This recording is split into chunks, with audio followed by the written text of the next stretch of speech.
Hello everyone, I'm Patricia Stark, the host moderator for today's Pando event. I'd like to welcome you to today's meeting, the International Myeloma Foundation 2020 International Myeloma Working Group Summit. Before we get started with the summit agenda, I wanted to quickly remind everyone that we're going to take a unique approach to the format of today's meeting. As you all know, our meeting will be highly interactive and will allow you to participate in real time. So to get us all familiar with the Pando interface, please watch this short video. Hello, welcome to this edition of the Pando series. In today's installment, we'll provide an overview of the virtual Pando experience. The Pando player has multiple ways for the participants to interact during an event. So let's take a quick look at the key features on the platform and see how they work. First, you'll notice guidelines in the guest video window. These are used to keep yourself centered on camera. So let's take a look at the interactive buttons that you can toggle between. The attendee list icon will display all the video guests. The chat icon will be used to submit questions or comments to the Pando show host. And the settings icon will give you a few simple controls for your camera and audio. Below the main player window, there are additional icons. On the bottom left, there's a raise your hand icon. When you click here, it alerts the show host that you have a question. The thumbs up and thumbs down icons will be used to agree or disagree with questions that the show host may ask. And the expand icon allows you to maximize the Pando window. Should your Pando events include interactive polling questions, the polling sidebar will slide out on the left-hand side of your screen, replacing the default sidebar. Haha! Nice. Your meeting host will introduce the polling question and request your response to the multiple choice question that will appear in the left-hand sidebar. Once you submit your response, the polling sidebar will close and the meeting host will display and or summarize the responses. All of the features can be used during a show to allow each guest to have a higher level of engagement. And that's it for now. When the program date arrives, we'll have an onboarding tech to help you if you have any issues.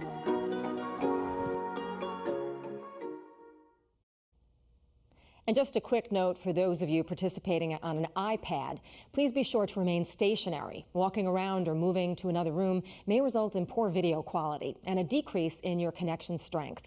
And also be sure not to multitask or switch to other apps on your iPad, as switching to another app will result in you being disconnected from the Pando wall. The presentations will also include interactive polling. When it's time for a polling question, a polling sidebar will slide out on the left-hand side of your screen, replacing the default sidebar. You can simply click the response option and then click the submit button. Once you submit your response, the polling sidebar will close.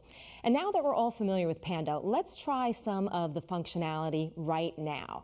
So let's all go and find that raise your hand icon. And if you could please hit that at this time. And if you are doing it correctly, I will see a blue bar light up under your screen with your images right now. We've got almost everybody hitting that correctly. So again, just push that raise your hand icon. Susie, if you could push yours. Peter, if you could, there you go. Great. Looks like we're all good. All right, pretty much everybody's got it. That's what we'll have you do. So please do that with your raise your hand icon instead of putting up your actual hand, and we will call on you for the question and answer section. Thank you so much. Well, I'd like to introduce you to the IMWG Summit Chairs. Dr. Brian Dory, Dr. Vincent Rajkumar, Professor Jesus San Miguel, and Professor Philippe Moreau. Susie Dury, Dr. Dury, and Dr. Rajkumar will now share some opening remarks. And Dr. Susie Dury, we'll start with you. Thank you very much. Well, hello, I'm Susie Dury, and I do have a story to tell, but I'll make it short. A long time ago, my late husband, Brian Novus, went to the doctor for his annual visit as he was having some back pain. After his routine physical, he was diagnosed with a terrible disease, multiple myeloma. He was only 33 years old at the time. We were blindsided. We had never heard of it before, didn't know anything about it, and didn't know anyone else who did. But Brian and I were passionate, and that we needed to do something very, very quickly. We needed to find the best doctor in the world who might, just might, know the right doctor who could take care of Brian's myeloma. Brian was a headhunter at the time, finding the right person for the right job. And guess what? He found just the right man, Dr. Brian G.M. Dury. Brian Novus and I decided that we should create an organization for people who are dealing with this terrible disease.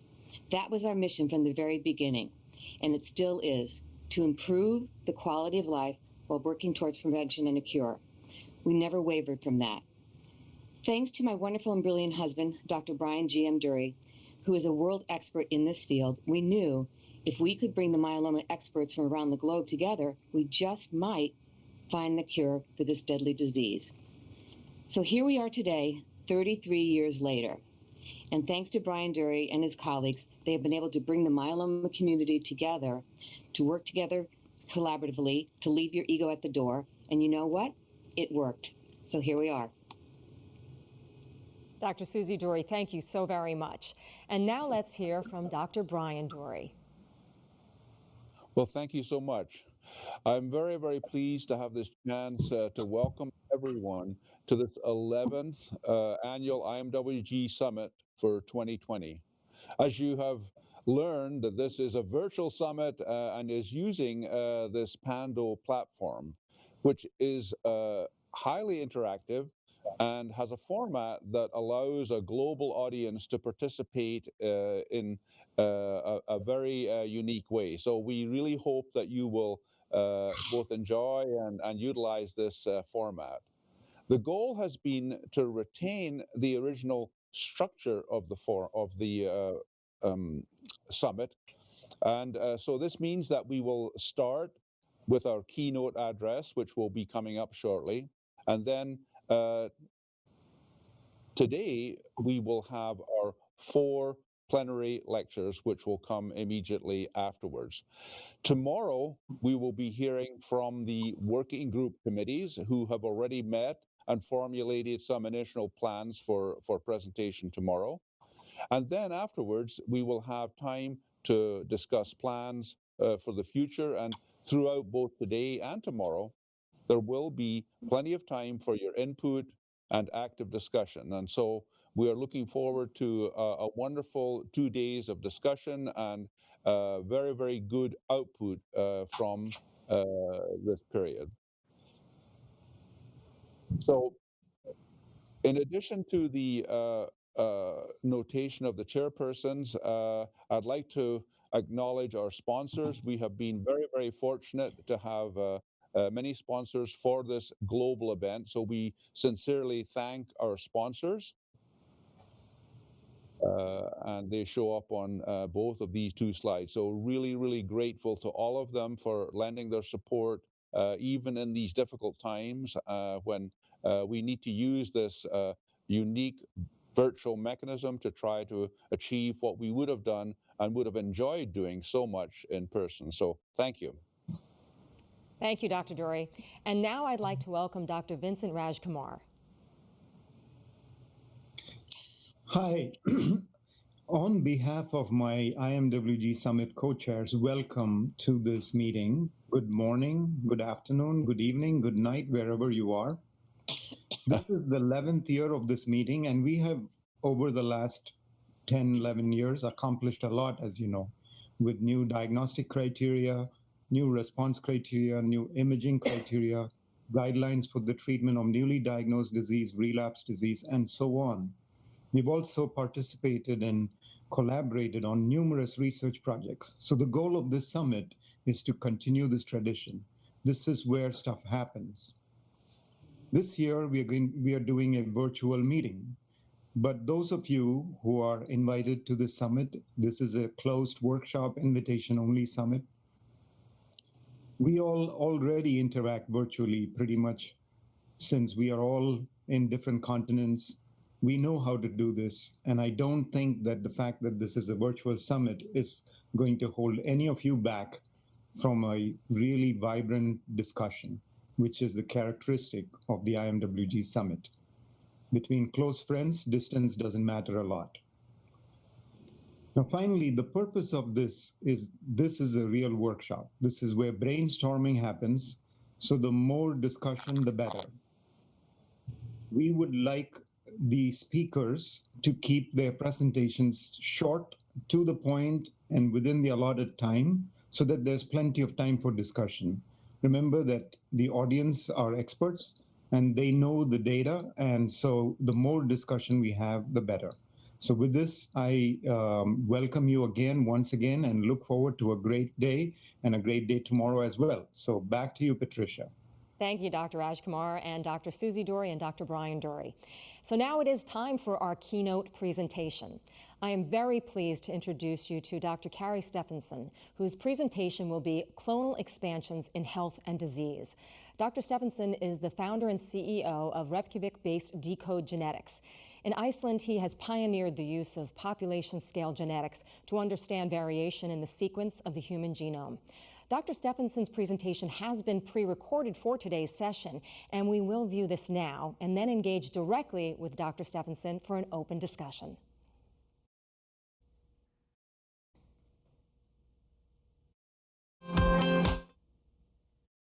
I would like to begin by thanking you for giving me an opportunity to tell you a story today.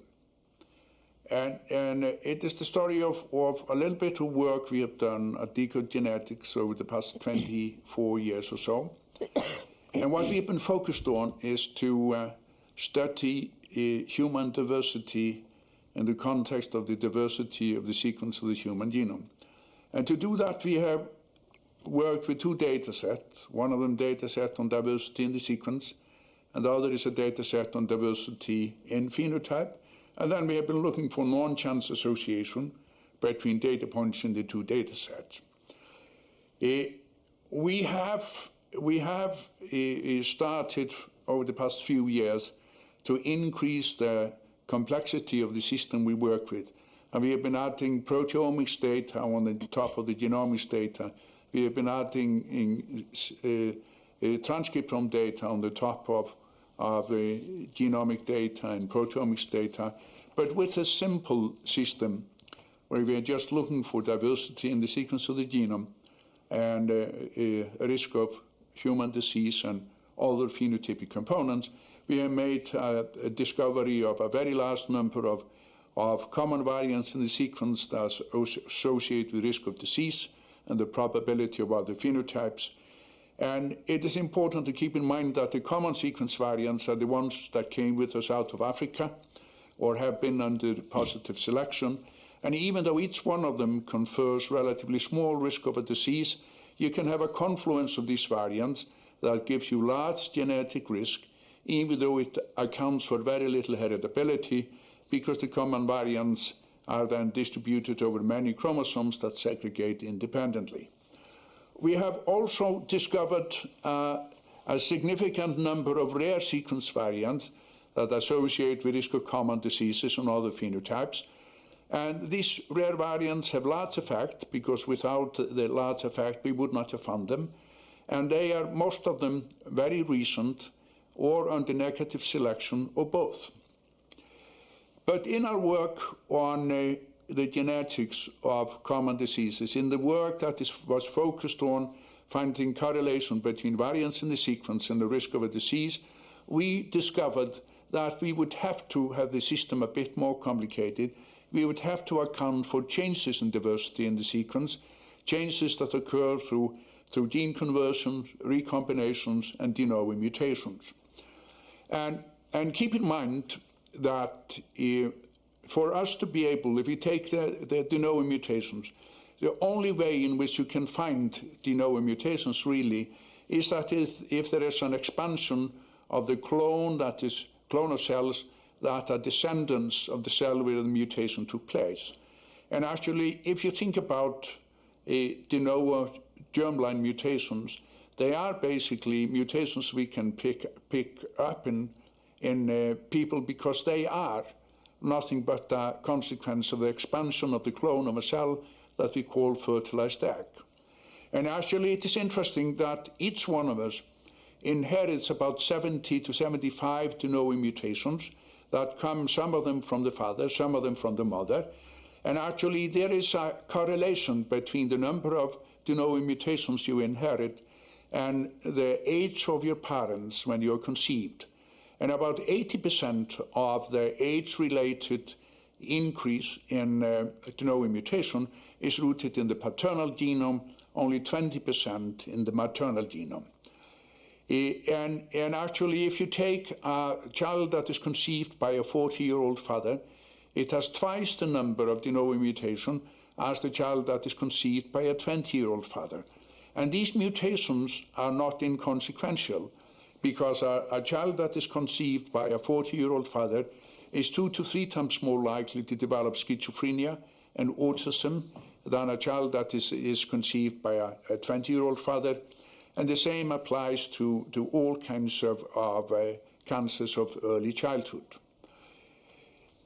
But this is more complicated than that, actually, because there are certain parts of the genome where the number of de novo mutations coming from the mother equal the number of mutations coming from the father. One example of that is a large region on the short arm of chromosome 8. And if you look across the genome for mutations that come from the mother versus the father, that there are parts of the genome where the number of mutations coming from the mother have a peak where there's a large number of mutations, but you don't find peaks like that in mutations coming from the paternal genome. And actually, these regions amount to about 10% of the genome. The most important one is probably the one on the short arm of chromosome 8.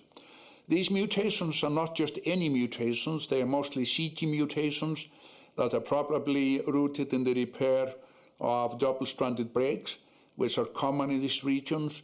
Gene conversions are common in these regions also. And actually, when you look at sequence diversity in general, not mutations, but just the existence of variants, these regions contain a very high number of CT variants with all kinds of minor allelic frequencies, indicating that the vulnerability of these regions for double-stranded break and therefore collection of CT mutations seems to have been there for quite some time. And we actually looked at subhuman primates, and we could demonstrate that we could go all the way down to orangutans and find regions with very similar qualities. So what would be the consequence of having regions with a very, very high mutation rate? Because the mutation rate in these regions is twice the average mutation rate in the genome in general, and it probably would mean that attributes conferred on us by genes in these regions would evolve faster than attributes coming from elsewhere. But when you look at de novo mutations, gene conversions, and recombinations, these are not independent events. For example, there is a very high frequency of de novo mutations in regions flanking areas of crossover, and in the America base flanking the crossover point, the mutation rate is 50 times that of the average in the genome. So it's absolutely certain that the recombinations are going to have an impact on mutations, etc.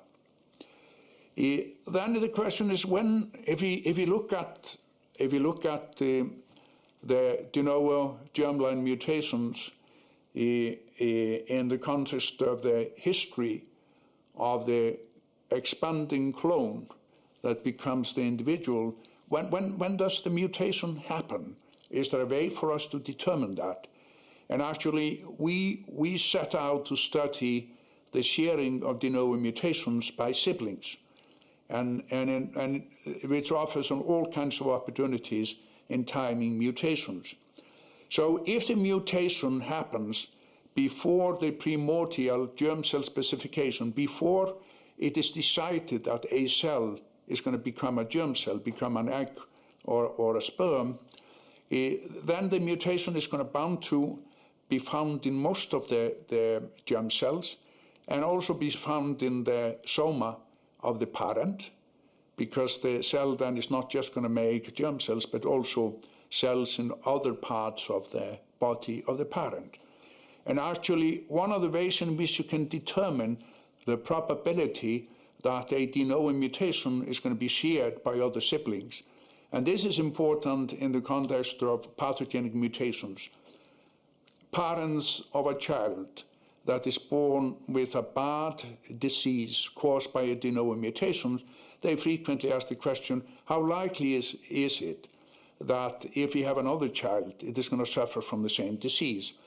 And you can basically use certain parameters. It is more likely that the mutation is going to be shared by another sibling if it comes from the mother than the father. But most importantly, the probability is heavily dependent on the variant allelic frequency of the somatic mosaic mutation found in the parent. So if the mutation happened really early, then it is likely that it's going to be found in many cells, a very large percentage of the cells in the body of the parent. And that makes it very likely that it's going to be found also in a large percentage of the germ cells in that parent, and therefore likely to be shared. But when you think in terms of mutations, that germline mutations and the impact they have on the development of the individual, the probability of being somatic mosaic in parents, etc., the monozygotic twins offer an incredibly interesting opportunity for studies. And actually, if you remember, when the egg is fertilized, it divides several times, and you end up having 16-cell mass called morula that is encased in zona pellucida, which is a proteinose film.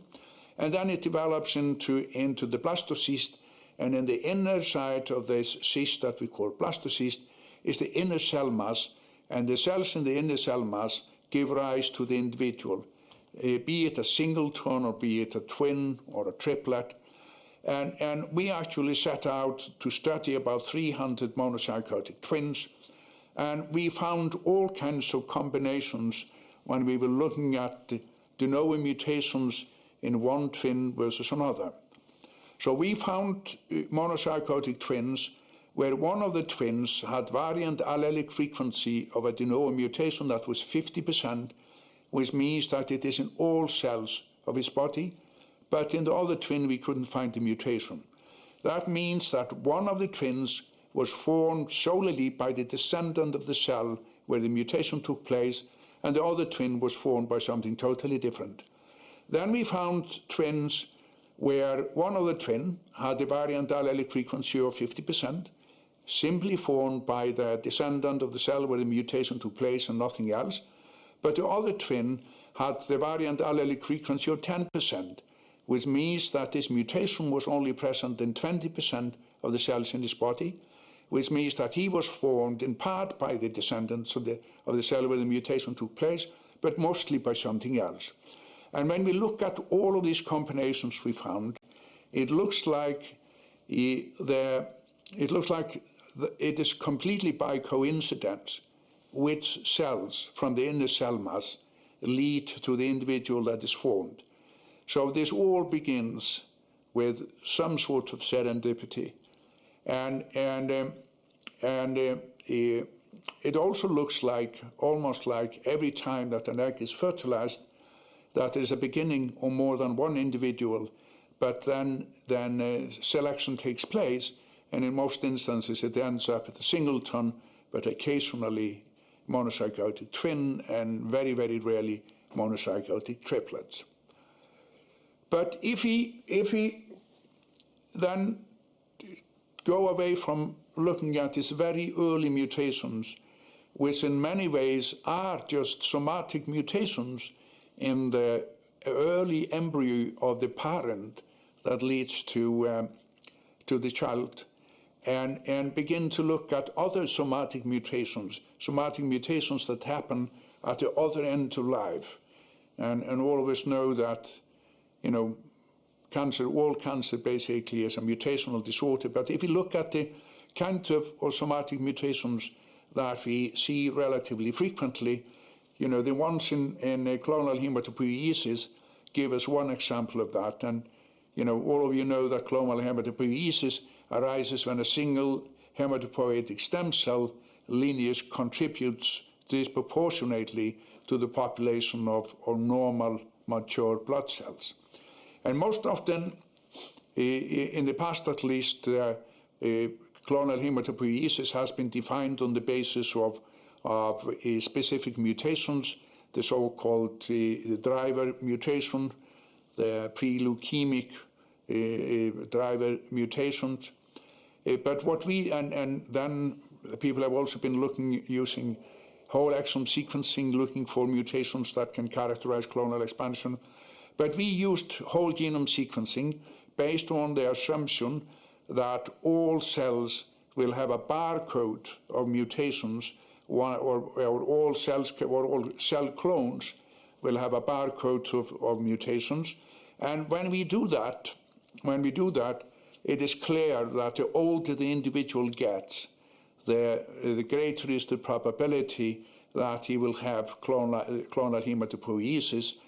And we defined clonal hematopoiesis as being a condition where we find more than 20 mosaic somatic mutations in the whole genome sequence data.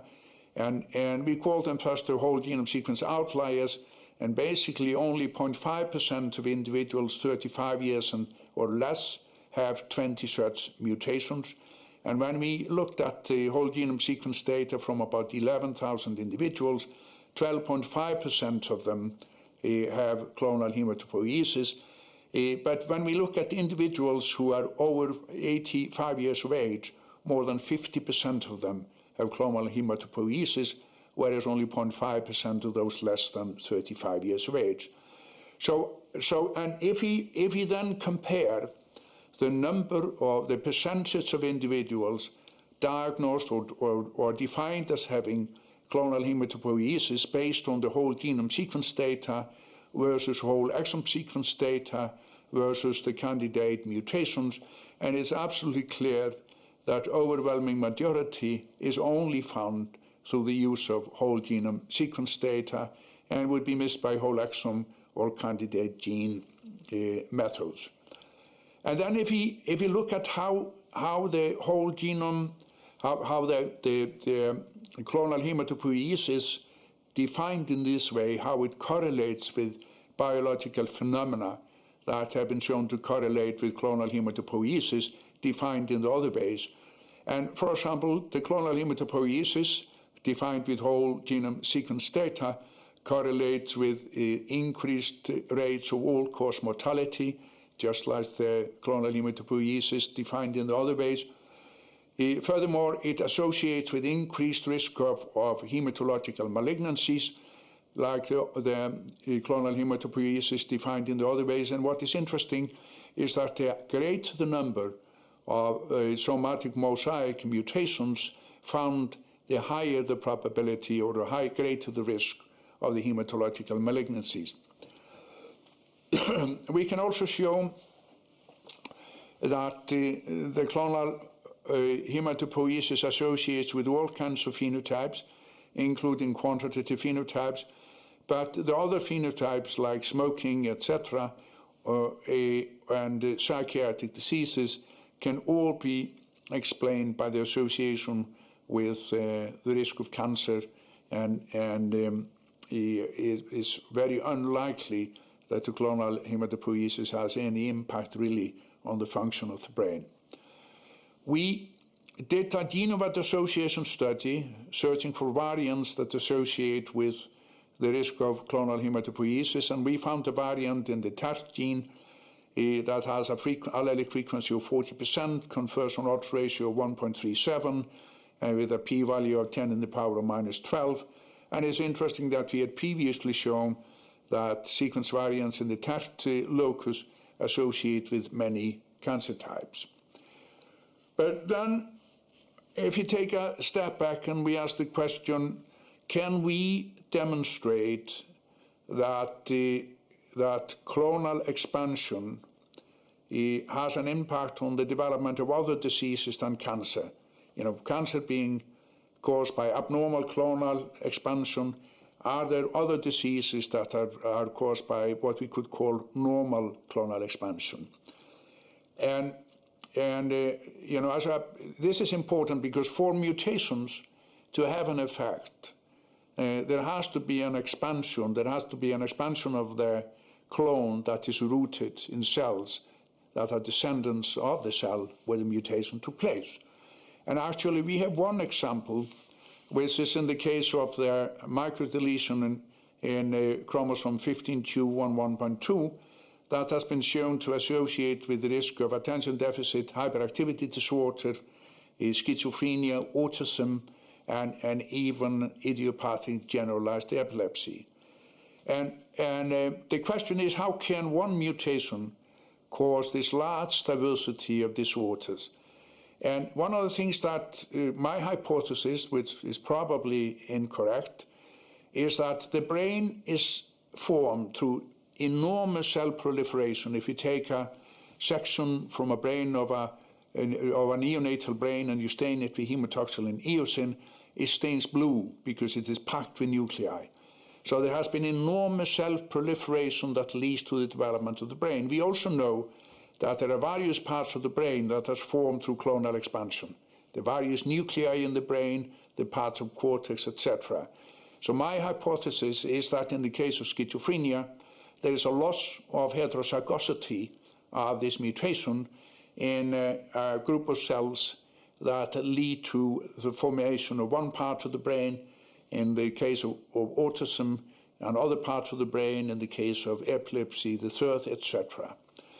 So I think it is likely. I think that the cancer has shown us the probability or the wisdom of assuming that loss of heterozygosity can take place, and that the loss of heterozygosity can have a serious impact on the function of the cell. But if we then take a step back and we ask, what is it that I would have liked to tell you, but probably didn't? One of them is that changes in sequence diversity has to be accounted for in the search for genetic causes of diseases. And changes in sequence diversity I'm talking about are gene conversions, recombinations, and mutations. What allows us to find mutations is expansion of the clone of the cell where the mutation happens, and without the expansion of the clone that is yielded by the cell where the mutation took place, the mutation will have limited effects on the biology. And the changes in sequence diversity can be used to define and track cell lineages that may be crucial to the understanding of disease. So basically, we can actually, in the ideal situation, we would use the mutations, the pathogenic mutations, to direct us to the clones of cells that cause the disease.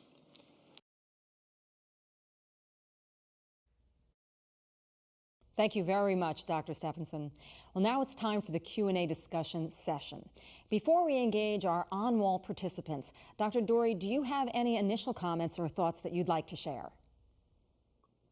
Well, yeah, so thank you so much, Carrie, for that brilliant presentation. I think that in the realm of plasma cell disorders, population genetics is not something that we have looked at closely, but what you've made really clear is that these fundamental understandings are tremendously important for us to seek the genetic basis for the diseases that we're interested in, which is the plasma cell disorders. Now, I know you didn't talk about it, so I'd like to do a couple of things. One is that I think you do have a little bit of data for IgM-MGUS, and I thought that maybe to start to discuss this, Sigurdur Christensen from your own Decode Genetics Institute might be able to join us in the discussion. So perhaps are you able to share what you have observed for IgM-MGUS? We have been looking at a little bit at MGUS, and I personally had interest in it for a very long time. In the early 80s, I was one of those who were looking at the IgM monoclonal gammopathy with the IgM directed against the HNK1 epitope, the one that leads to peripheral neuropathy. So I collected plasma or serum samples from a few thousand individuals with monoclonal gammopathy, and I was looking for autoantibodies, but that was in those days. But what we have done over the past few years is to gather materials on plasma cell disorders, but we hope to be able to elevate it to a higher level in our collaboration with Sure Ingrid Christensen, because he has gathered so much more material. But our preliminary data are on variant that associates with IgM monoclonal gammopathy, IgM GUS, MGUS, and Wallenström's, but does not associate with plasma cell disorders with other heavy chain types, which is somewhat interesting because it indicates that this variant is affecting something that happens before the heavy chain switch. But that is relatively early on. We have only found the variant. We haven't figured out how it affects its function, and we hope that our collaboration with Sure will help us to get there. Thank you so much for that. So, Sigurdur, obviously, you have a tremendous interest in this area, and as you know, have been gathering samples on many patients with plasma cell disorders, particularly MGUS. And would you like to highlight the importance of the collaboration with Kari and the Decode Genetics team? Yes, yeah. Thank you for inviting me, and congratulations on this virtual meeting. For the first half an hour, it seems to be a very exciting meeting. Obviously, we Icelanders have been following the work of Kari and Decode Genetics for more than 20 years now. Well, they have been in the forefront of and leading the field of genetics and made very important discoveries on several different diseases. And as you know, they have pretty much whole genome sequenced the entire Icelandic population. And when they combine that with all the different nationwide registries of diseases and other phenotypes, they have identified endless amount of genetic variants that increase the risk of diseases and protect us from getting others.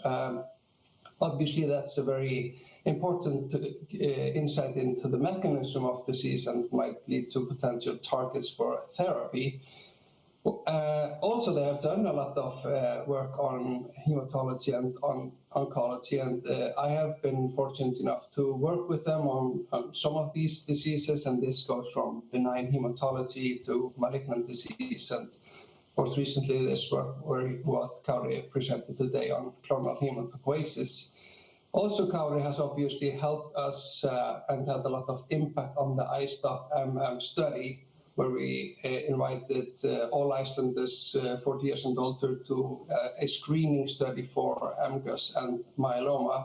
So with the collaboration and influenced by Kari's enthusiasm, we have been able to lift the iStop to much higher level. So not only are we able to use their fantastic biobanking facilities, but also we are collaborating with them on the germline genetic work, which we have already started on. And we're also now designing and planning further work on mutations in MGUS, smoldering myeloma, and myeloma. So basically, we have screened in collaboration with the binding site 70,000 individuals, and we have identified 3,000 new cases of MGUS, and these individuals, if they are not already genotyped by Kari and his team, they get the sample and do that. And most of them are actually already genotyped, to be honest. So we have also done more than 1,400 bone marrow samples from MGUS individuals at baseline, and some of them repeatedly at progression or repeated by the protocol. We are also collaborating with them on exciting work on that. So, but Kari is always telling me to widen my horizon and try to think beyond the plasma cells and for that reason, I think he's getting me involved in this clonal hematopoiesis and other stuff. And I think it seems to be how much we can do together on this. What we see with AMCUS is increasing with age and what impact that has. I think there's a lot that can be done on clonal hematopoiesis. So taken together, we have a lot of great collaboration with the current. I think we can do a lot to get further information on at least plasma cell disorders and maybe even more. Yeah. Thank you so much for that. Vincent, I see you listening there intently. Do you have some comments or questions? No, I think this is just very important work, and you know, the amount of information that we are going to gain from the iStop-MM trial, as Sigurdur mentioned, goes beyond just the value of screening or the value of follow-up into like what actually causes MGUS. And so I think this work is very important and learned a lot. Anyone on the wall have questions? Good time. If you would like to engage in some questioning, remember to hit that raise your hand icon. I will call on you. I will do my very best to correctly pronounce your name. If I fail to do so, please correct me. And just know there may be a delay before we bring your audio up. I will let you know when you are live. Okay, it looks like we have a question from screen number 2, Shazi Kumar. Go ahead, Shazi. Yeah, hi, that is a really wonderful presentation. So I think you made a very critical point about the need for clonal expansion. But what about the difference in terms of how much expansion? You know, there's some mutations may be associated with a small expansion and still have clinical effect, whereas some other mutation may need a substantial clonal level in expansion for it to impact itself. I mean, there's no question about that. And actually, when you're working with, as we do with blood, with DNA that we isolate from blood, we are actually, particularly when we are isolating DNA for blood, when we are studying hematological malignancies or malignancies that can have a leukemic phase or something like that, you're always set up with having to sort out germline mutations from somatic mutations, and because you can have mounting variant allelic frequency of somatic mutations when you have an expansion of mutated cells or clonal mutated cells in blood. And what we have been trying to do to, let's call it control for that, is that we have been comparing DNA from buccal smears versus DNA from blood when we encounter situations like that. And it's interesting when you're looking at the difference between blood and buccal smears, particularly when you're looking at people with clonal hematopoiesis. And it's an interesting aspect when you begin to think about it, because one of the possibilities is actually that the loss of clonal diversity is a central feature of aging. Because when you look at skin, for example, which is very clonal, when the individual grows older, the size of the clone or the size of the region that is covered by a clone expands. So the clonal hematopoiesis may be actually one of the signs of old age, simply, and reflecting a fundamental mechanism of aging. All right, thank you. Let's go to screen number 7, Bruno Paiva from Spain. Go ahead, you're live. Well, thank you for a great presentation. I should say that recently there was exciting data in myeloma reported by the MSK team, suggesting that mutations in myeloma may happen around the age of 30, 35. Do you think that the absence of a clonal hematopoiesis in younger individuals is just a matter of sensitivity? In other words, we need time for clonal cells to accumulate, or indeed mutations only occur later in life? It's a question of definition, what you call a clonal hematopoiesis, how large percentage of the normal hematological cells have to be accounted for by one clone before you call it clonal hematopoiesis. And also another thing, that even though it is much rarer in young people, 0.5% of individuals under 35 years of age have clonal hematopoiesis. So there is certainly, it certainly exists there.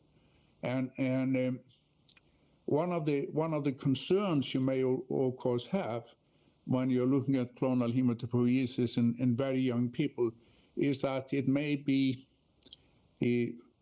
confer larger risk of hematological malignancies than the hematopoiesis of older age. Okay, great. Let's go to screen number 12. Saad Usmani from Charlotte, North Carolina. I think you're live there. Go ahead. All right, thank you. No, first of all, this was a wonderful, wonderful talk. I think I'm going to ask a question on the same lines as Bruno in light of the work from the MSK folks.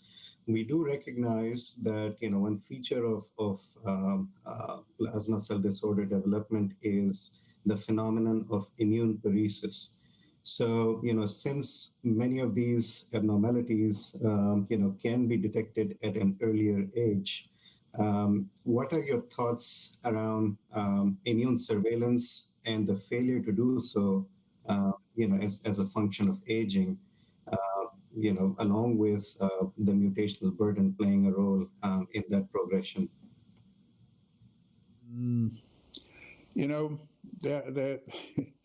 It's not just immune surveillance that fails in us old people, but there are many other things. and we are if you look at the current epidemic with COVID-19, that it becomes absolutely clear that when people become older, their immune system becomes less effective, not just at screening out malignant cells, but also dealing with corpus alienum, such as the SARS-CoV-2 virus, all right? So I think that is certainly possible that one of the failures that lead to clonal expansion has something to do with immune surveillance, but I think it is more likely that it is somehow stem cells depletion that happens, and how that happens, I don't know. All right, thank you. Let's go to screen number 16, and that is Thomas Martin coming to us from California. Go ahead, Thomas. Hello, Professor Stephenson. That was awesome. I really enjoyed your talk. I'm going to continue on that theme, and also for the fact that I'm a father at older than age 40. So I have twin boys that are, growing up. And my question for you is in this realm is, you say there's more mutations when, fatherhood begins after the age of 40 or, at that time. Are we going to expect more clonal hematopoiesis in nowadays? Because a lot of people are actually having kids after the age of 40. And should we expect to actually have more of other cancers in kids that are born, after the age of 40 and for their parents? We have no evidence of correlations between the number of de novo mutations you have when you are born and the number of de novo mutations you accumulate when you grow older. But also keep in mind that the reason I'm somewhat focused on this notion of the higher mutational burden of children from older fathers is when I was in medical school, we were taught that the older mother was particularly dangerous to her child because it predisposes to rare chromosomal disorders. Whereas it turns out to be that the older father is so much more dangerous to his children than the older mother. So I look at this as some sort of an attempt to fight for social justice for older mothers. But even though the risk of diseases like schizophrenia and autism and neonatal cancers of all sorts is greater in older fathers, the total risk, the absolute risk, is very small, right? So I wouldn't be all that concerned Okay, great, thank you. Any other questions from anyone on the wall at this time? All right, then, Dr. Dory, I'll hand it back over to you. Well, I'd just like to close this session by sincerely thanking Carrie for this wonderful presentation and introducing the plasma cell disorder community to these very, very important concepts that we need to be paying attention to. So thank you so much, and look forward to many new understandings in the future. Thank you. We will now move on to our plenary session, and the first topic, frontline therapy. It will be chaired by Professor Peter Sonneveld from Erasmus MC Cancer Institute and the Erasmus University of Rotterdam, the Netherlands. We'll have two presentations for this session, and we'll then be joined by a panel for polling questions and the discussion.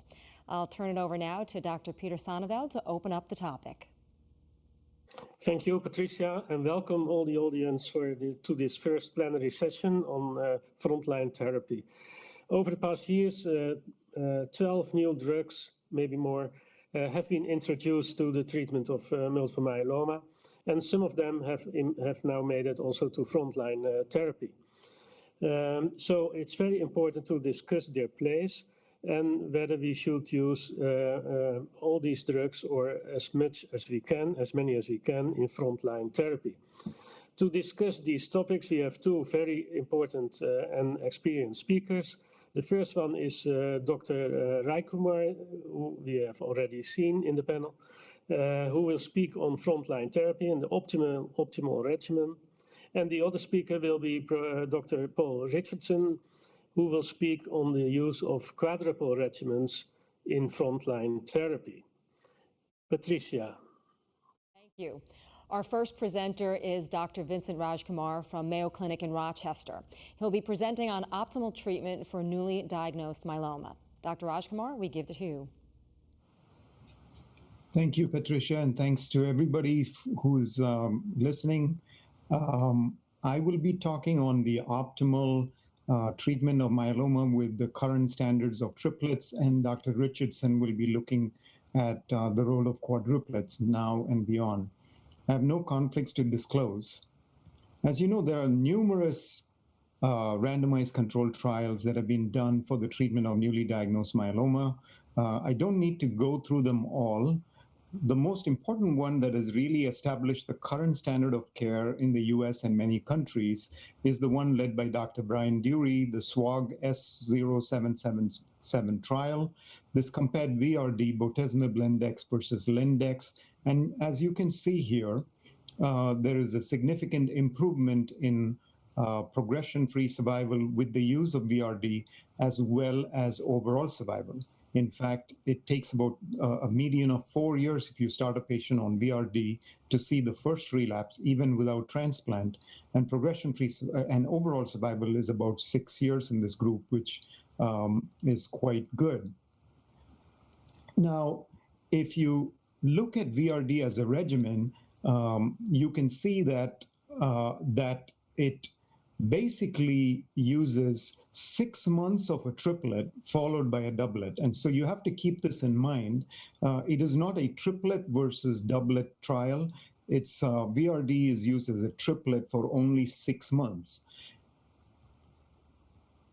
We also have very good long-term data on VRD as a regimen, either prior to transplant or as just primary therapy. The IFM trial shows that whether you use it with or without transplant, the 4-year survival rate is 82% or higher.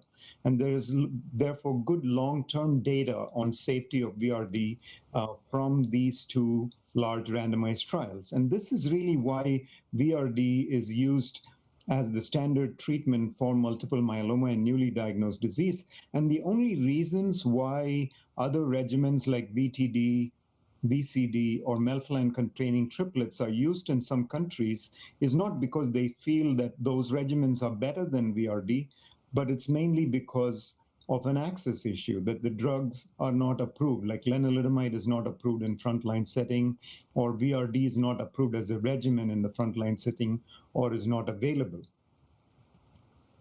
But we are constantly trying to see how do we improve on VRD, because we are never satisfied, even with an 82% 4-year survival rate. Can we improve on VRD by improving the triplet?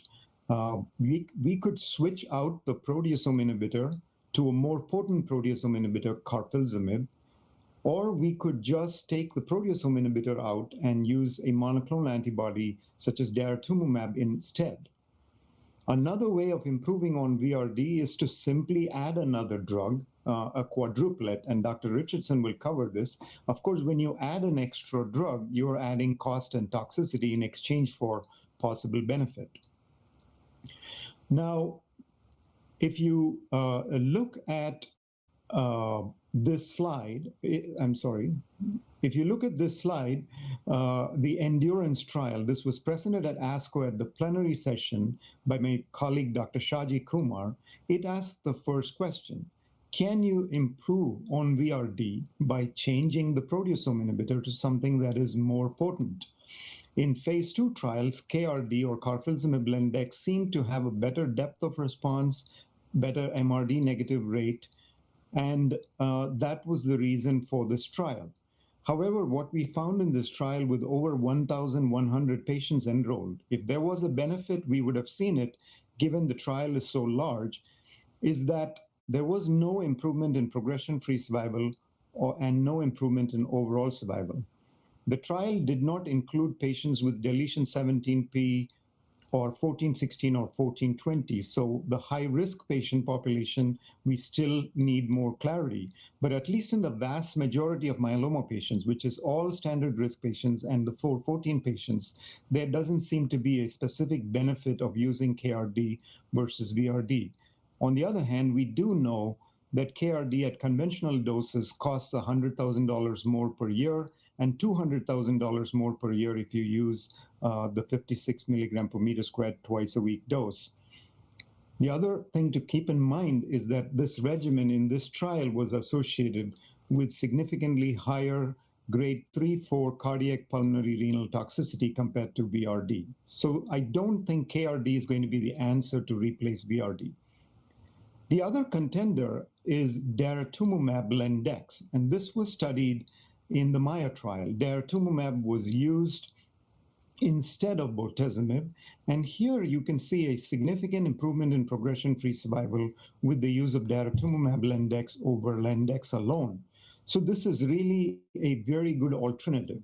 The only thing that you have to keep in mind with this regimen is that unlike VRD, where the triplet is used only for 6 months followed by lenalidomide, in daratumumab Lendex, you are committing the patient to using the triplet indefinitely, particularly if you use it in non-transplant candidates. So here is the algorithm for non-transplant candidates.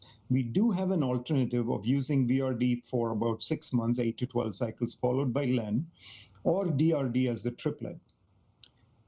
For transplant candidates, we are still using VRD for 4 cycles, followed by early transplant and maintenance, with some patients able to get a delayed transplant. We are all aware that we cannot do the same triplet for all patients, and we do have to modify according to our local situations. For example, if lenalidomide is not available or bortezomib is not available, we have to modify our induction. In the presence of acute renal failure and CAS nephropathy, we may not even be able to get lenalidomide in a timely manner, so we may need to use a different regimen.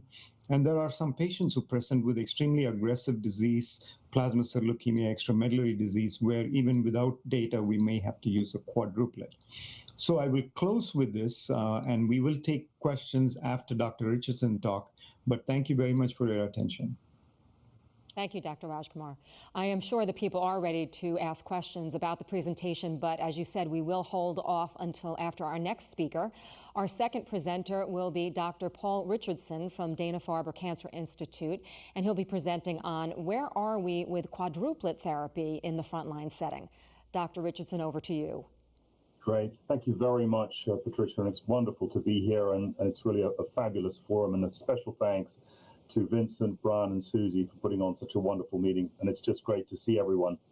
I'm going to build on what you heard so nicely from Vincent by going into the space of quadruplet therapy. Now, obviously, this is an area where data is evolving, so I'm going to spend a little bit more time there actually looking at some of the information that we have, and so informing perhaps some of future directions and obviously the current state of where we stand in terms of these combination approaches. These are my relevant disclosures. So by way of introduction, Pieter already commented that we're blessed with 12 approved drugs and many more to come, including, in my opinion, one of the most important platforms, which is in the area of cellular therapy. Now, I think being that the case, I would argue strongly then that there is a clear rationale for bringing as many of our best platforms early in the disease as possible to improve outcome. And the concept of therapeutic parsimony, in other words, keeping options in reserve, to me would make less sense. So with that in mind, as I think about key targets in myeloma that we face today, we've heard so beautifully from Professor Stephenson about the issue of genomic instability. And I think in myeloma, this is obviously a critical construct. We need to target and overcome mutations. We need to therefore do that by critically combining therapy and building the platform of continuous treatment.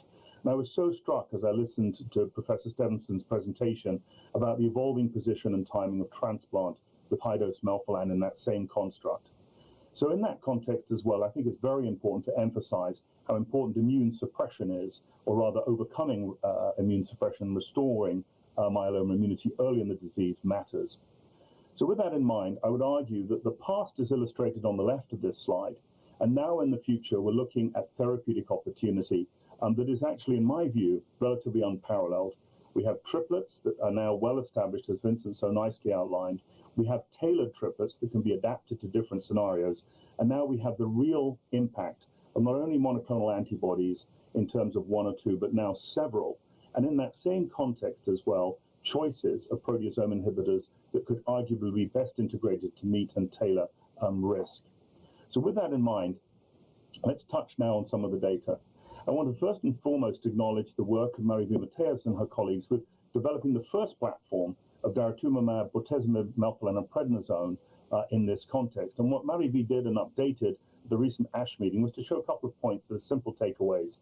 Not only did we see a striking PFS benefit to the integration of the monoclonal antibody to the proteasome inhibitor cytotoxic platform, but most importantly, what we were able to show is that this didn't result in a penalty by PFS2 analysis.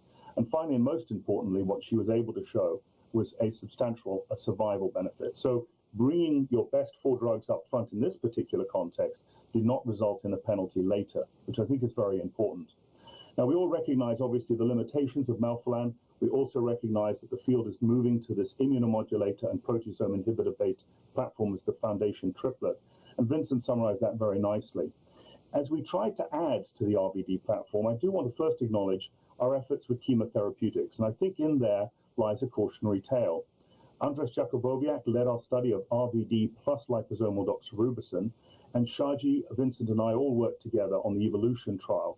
What was very interesting in this regard was that whilst we saw high-quality responses, there was no real tangible benefit, with all the caveats of cross-trial comparisons, to the addition of the cytotoxics to this platform.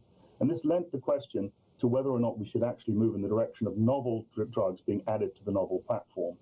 And in this space, I especially want to acknowledge Philippe's leadership of the Cassiopeia trial, in which the VTD platform was used. As Vincent alluded to, this reflects the fact that global access to RVD at the time that Philippe designed this trial was obviously more limited. And at the same time, if you added novel to novel, would you do better? And in this case, the the monoclonal antibody platform added in addition to autologous transplant. And what Philippe showed very nicely was that the platform of DARA plus the triplet enhanced responsiveness, enhanced quality of responses, and resulted in a meaningful PFS advantage that was seen early with an impressive hazard ratio of 0.47 with mature follow-up. This led, of course, then to a key platform. It's my privilege to show this data on behalf of Pete Voorhees, who led this study on behalf of us at the Alliance as part of a multi-center effort in which we explored the combination of daratumumab, lenalidomide, bortezomib, and dexamethasone. Pete reported an update of this at ASH, and in fact, it's just being published now in print in Blood, the results of this randomized phase 2 trial.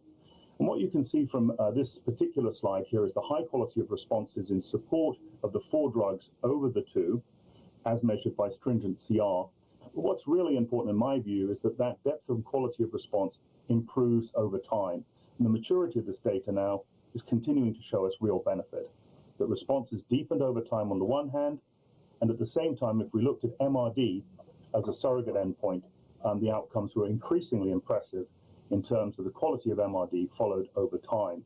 And essentially, as we look at the impact of maintenance, we'll follow up on this trial with longer-term follow-up to inform where we are, and this in turn resulted in clinical benefits that were quite apparent. Now, as we think about this in the non-transplant eligible population, it's important to suggest that the same benefits are being seen. And by way of example, I show one representative study from Enrique Ocio in Spain, in which Enrique showed that in a smaller phase 2 study, high quality of responses in non-transplant eligible patients. And I simply want to bring your attention to the high MRD rate. So again, this is very exciting. And if you look at selected 4-drug combinations currently being studied, I summarize them here, recognizing that particular platforms such as CyBorD, DEX, and DARA could be, for example, a platform of choice in renal failure, with the IMIDs being subsequently integrated. Now, in the last few minutes, I want to spend a few moments on where we stand with best data from quadruplets combined with transplant and without. There was a wonderful presentation by Luciano Costa and his team, the so-called master trial at ASH in December. And what they were able to show was with the combination of KRD plus DARA plus transplant, very, very high quality of response, including strikingly high MRD rates over time. And if you looked at the stringent CR rates, they were really quite remarkable. Now, in that same context, if you put that into perspective, you can see that, in fact, the master study to date certainly provides some of the highest quality response information that we've seen to date, including strikingly high rates of MRD negativity.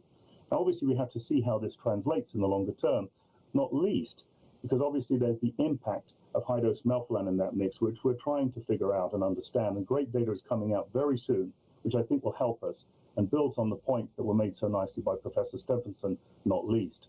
Now, in that same context, Ola Landgren has led an effort of KRD plus DARA, but omitting transplant immediately as a treatment of choice. And what you've been seeing here is that the MRD negative rates are really quite remarkable, recognizing the study is relatively smaller in size, about half the size of Luciano's. And at the same time, though, the MRD negativity rates over time continue to be remarkable. Now, I want to be careful because this is obviously small numbers and we have to be also cautious about cross-trial comparisons. However, Ola showed this slide at ASH, and I think it's very informative in many ways to suggest that in future terms, we need to think about the long-term impact of what we do early in this disease as well as the short term. And with these platforms, I would argue that the 4-drug platform is showing great promise and gives us the opportunity to then keep other options in reserve and perhaps avoid some of the longer-term challenges we see with certain strategies like early intensification, say in an older patient, that could really be kept in reserve for all the reasons that we just heard before. So these are my concluding comments. I think as we think about quadruplets and we think of the future, I would argue that quads are emerging potentially as a new standard. And I think with the data such as Cassiopeia and the Griffin information, we have the evidence to support that position. I'd argue more that, however, there's much more to come. We have immune therapies on the back of these current platforms that I could think will markedly enhance outcome, especially as baseline immune function is critically a key barrier to success, and of course we believe is targetable. New sites to various combinations I think will further enhance this, and of course we have an armamentarium of new drugs that will even do better in my view as we bring them into the play. Further refinements of prognostics and immune profile, and of course the very exciting benefit of MRD testing will be vital. I want to close here and thank you very much for your kind attention. Thank you, Dr. Richardson. Before I introduce you to our panel for the discussion on this session, Frontline Therapy, let's get some comments and insights from Dr. Brian Dury from the IMF and Dr. Shazi Kumar from the Mayo Clinic, Rochester. Well, thank you, Patricia. Two wonderful presentations laying out the current status of the results with the triplets and the quadruplets.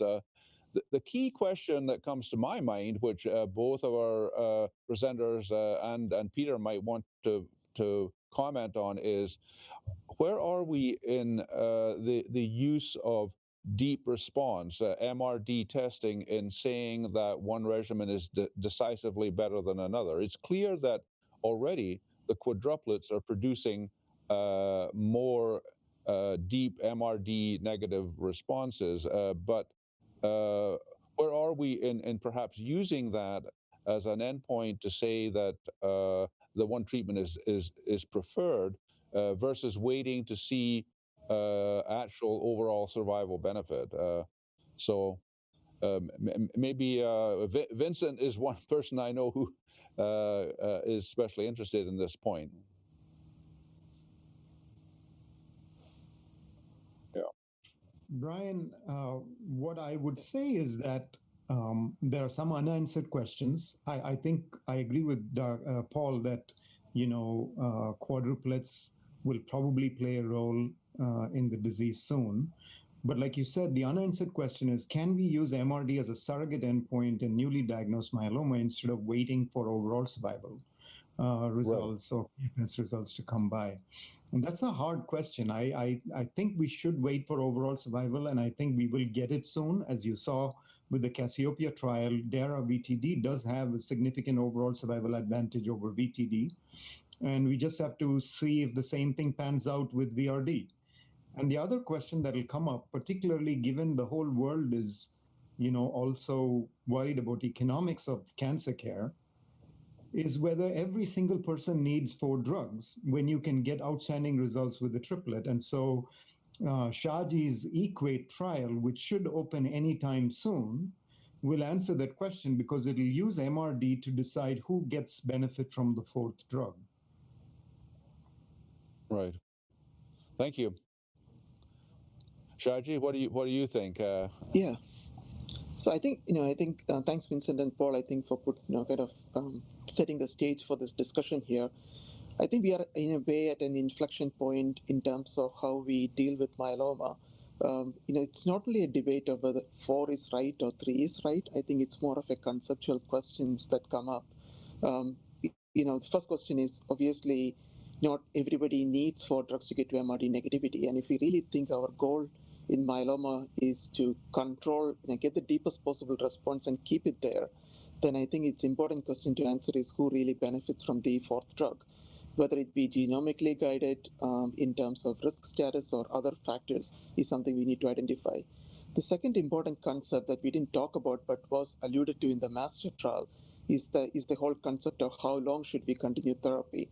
And it becomes an even more urgent question today when we are trying to use 4 drugs compared to when it was 3 drugs, because the cost and the toxicity can be substantial. And then it also, let's even say we go with the 4 drug for some of these patients, it also asks the question, or brings up the question, how do we move the field forward? Do we really, how do we incorporate the next new drug?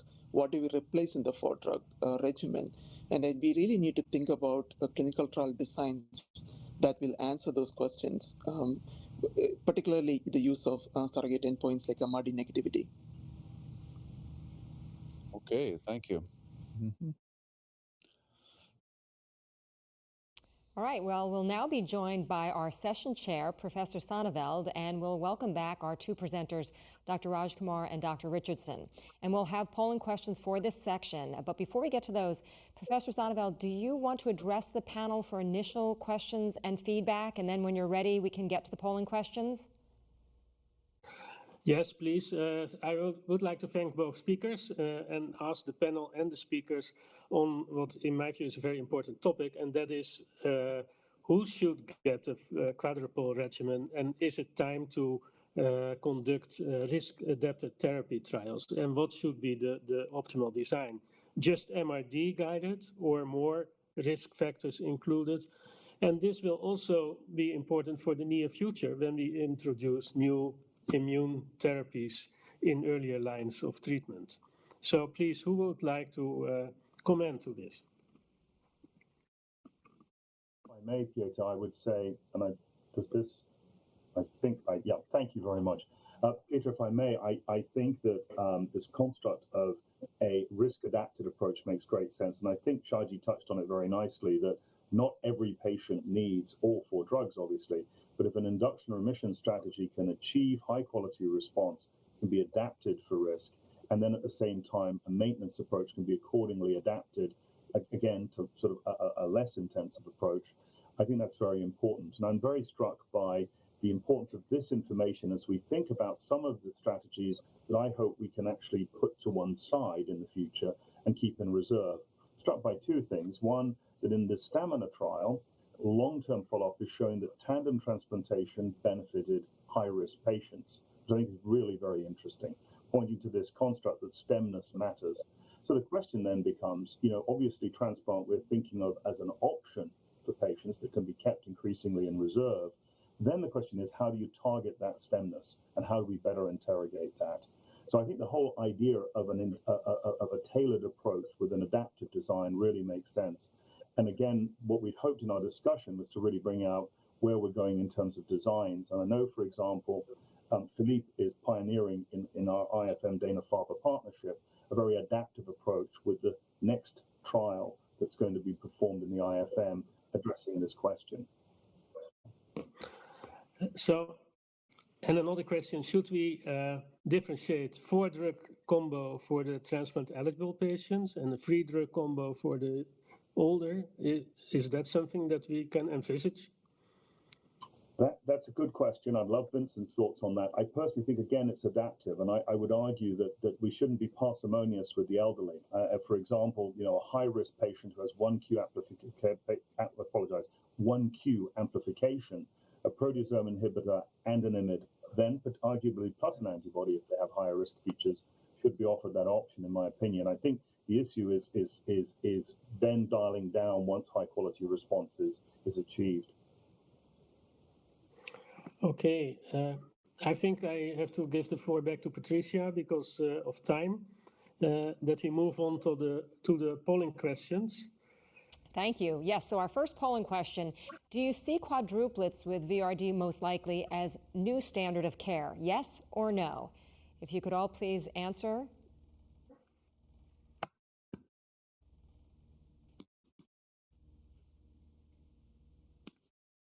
Okay, I can see that we have our results pretty much so far for this first question. And Professor Sonneveld, I'll let you read the results and then we can move on to the second question.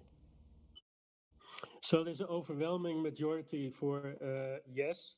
So VRD or another quadruplet will probably be the next standard of care. Okay, let's move on to our next question. Should we try to incorporate the best immune therapies such as CAR-T, monoclonal antibody drug conjugates, and bispecifics into early disease management? Yes or no?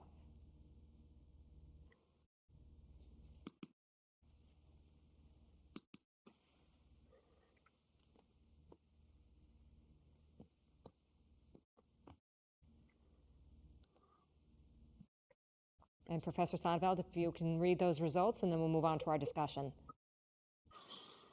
Yes, again, the yes win. So an overwhelming majority of people, over 80%, 90%, think that this immune therapies, whatever combination or whatever drug it will be, should move in an earlier line of treatment for multiple myeloma. So thank you for participating in these polling questions. I think we will now move to a more general question and answer session. Do you introduce that, Patricia? Yes, thank you. All right, let's see who is raising your hands. Remember to use that raise your hand icon. And it looks like we have in screen number 9, Philippe Moreau from France. Go ahead, Philippe. One moment, we don't have audio on you. Try again. No, we still do not have audio for you. Can you check your audio? Philippe, we'll get back to you. Try one more time. All right, we'll get back to you, check that audio.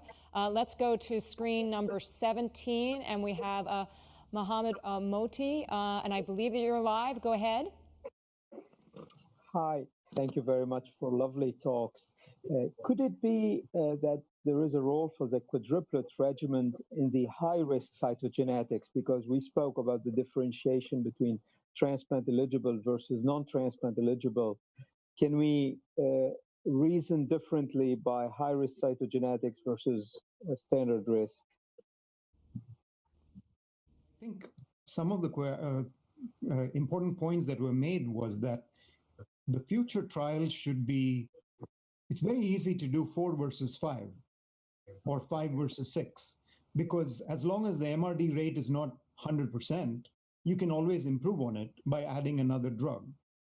So I think there is no end to those kind of trials. The real trials that need to be done is what, like Paul said, you need risk-adapted trials where you say, I'm going to see whether the fourth drug benefits high-risk patients preferentially, or age-adapted trials, or MRD response-adapted trials. Can we get 4 or 5 cycles in, get MRD negative, and then if they're not yet MRD negative, does adding the fourth drug benefit?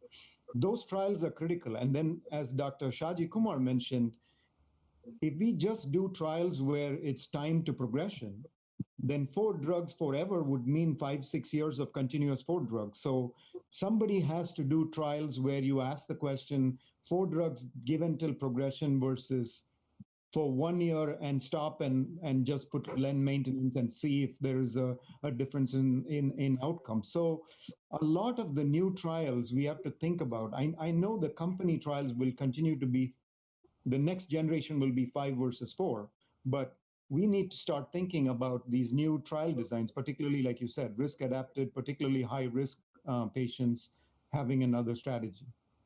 All right, thank you. I saw, let's see, in box number 12, Saad Usmani had your hand up, and then we'll go over to Shazi next. So you're live. Go ahead, Saad. Thank you. And I truly appreciate Vincent's comments. And, he's already said most of what I wanted to say. I think what we saw in the master clinical trial protocol and what Ola proposed, one thing was missing from those protocols is, can we limit the number of patients going to transplant? Can we achieve sustained MRD just with the quadruplets in a subset of patients? So, I think I want to add that into the schema as well. That yes, we have to think about, if we are going to use quads, we use them for finite duration of treatment, and it's probably going to lead to sustained responses in a subgroup of patients. Vincent, this is something that we discussed on the weekend as well, that there are going to be patients, who finish, you don't need to give them a lot of treatment. You can get good bang for the buck. So I think, as we think about the schema, we have to try to build all those nuances into that clinical trial design. Pharma will not do it. And, I'm really curious to hearing what Paul is thinking about, with the new clinical trial design, because this would be critical. Yeah, no, I so appreciate that, Saad. I don't know if you can hear me. I don't know, they have to get me on sound. We can hear you. We can hear you, Paul. We can hear you. Good. Excellent. Yes. I'm very glad. Saad, it's a super question. And as you know, Pete He's in the Alliance is proposing an MRD-driven design and maintenance to stop treatment after a sustained period of MRD. And Sundar raises this on the chat, that it's MRD is not a single time point. It has to be sustained. I think you raise a wonderful point, though, about is less more. And I think in the transplant-eligible population, we're beginning to learn that actually there are subsets of patients who do not need transplantation with high-dose melphalan, and that can be reasonably kept in reserve because there are penalties later. And I think actually the plenary talk we had before this session brings forward some of the hazards there.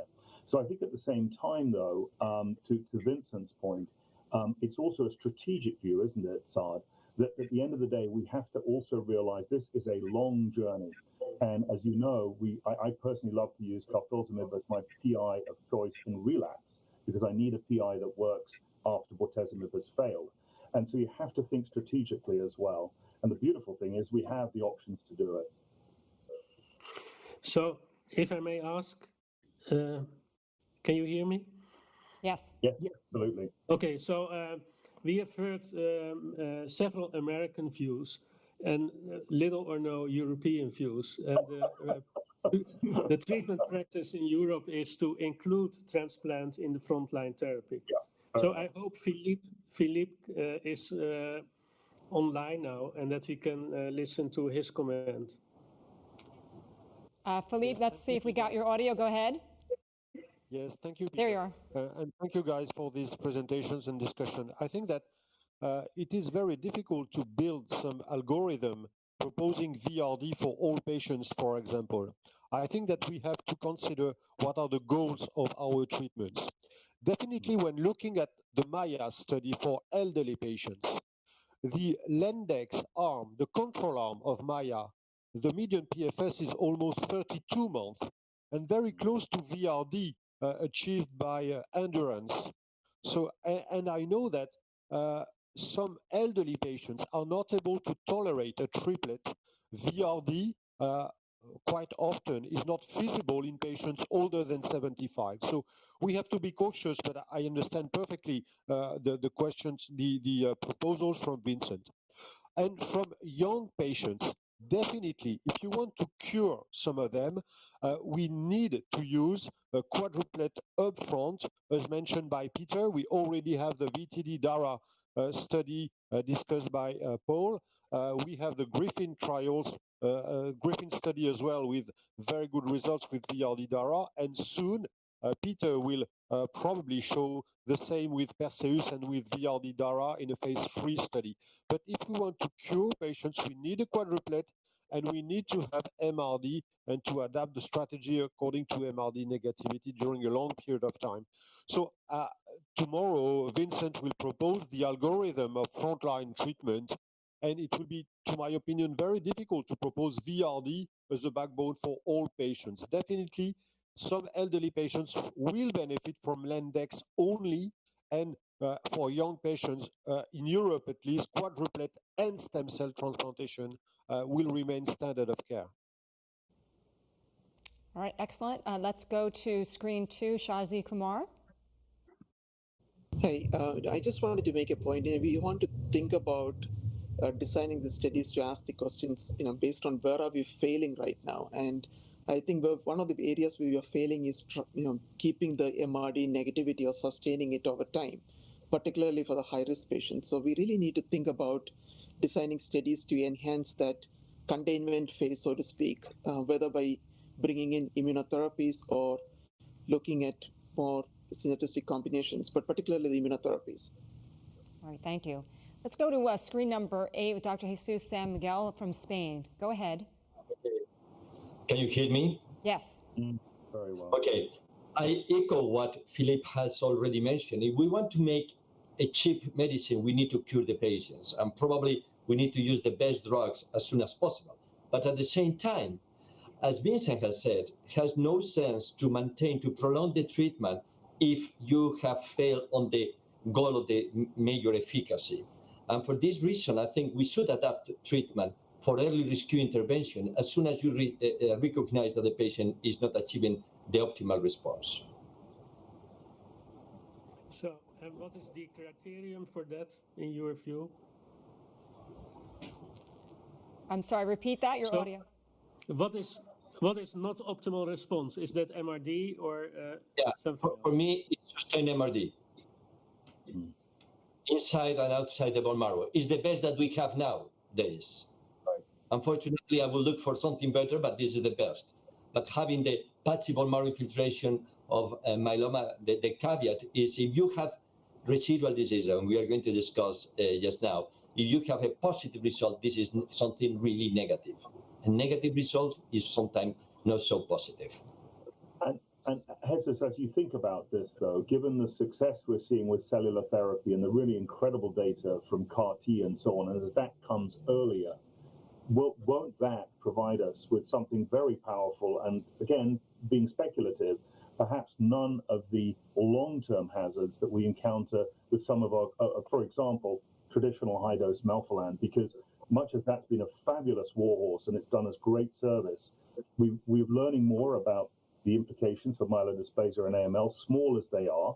We're also learning, and this is very important data, that in fact, when disease recurs later, the disease, the myeloma, is genetically more adverse. There's beautiful work from Nikhil and Ola and others showing that this may be really a phenomenon. So my position would simply be to think in the future strategies that could minimize that kind of risk, but achieve the same goal, which would be intensify target stemness and again a functional or real cure.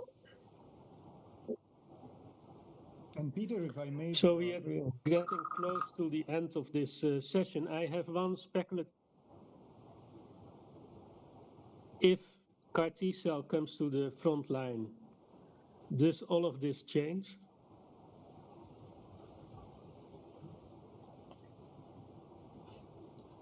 Panel, can you answer?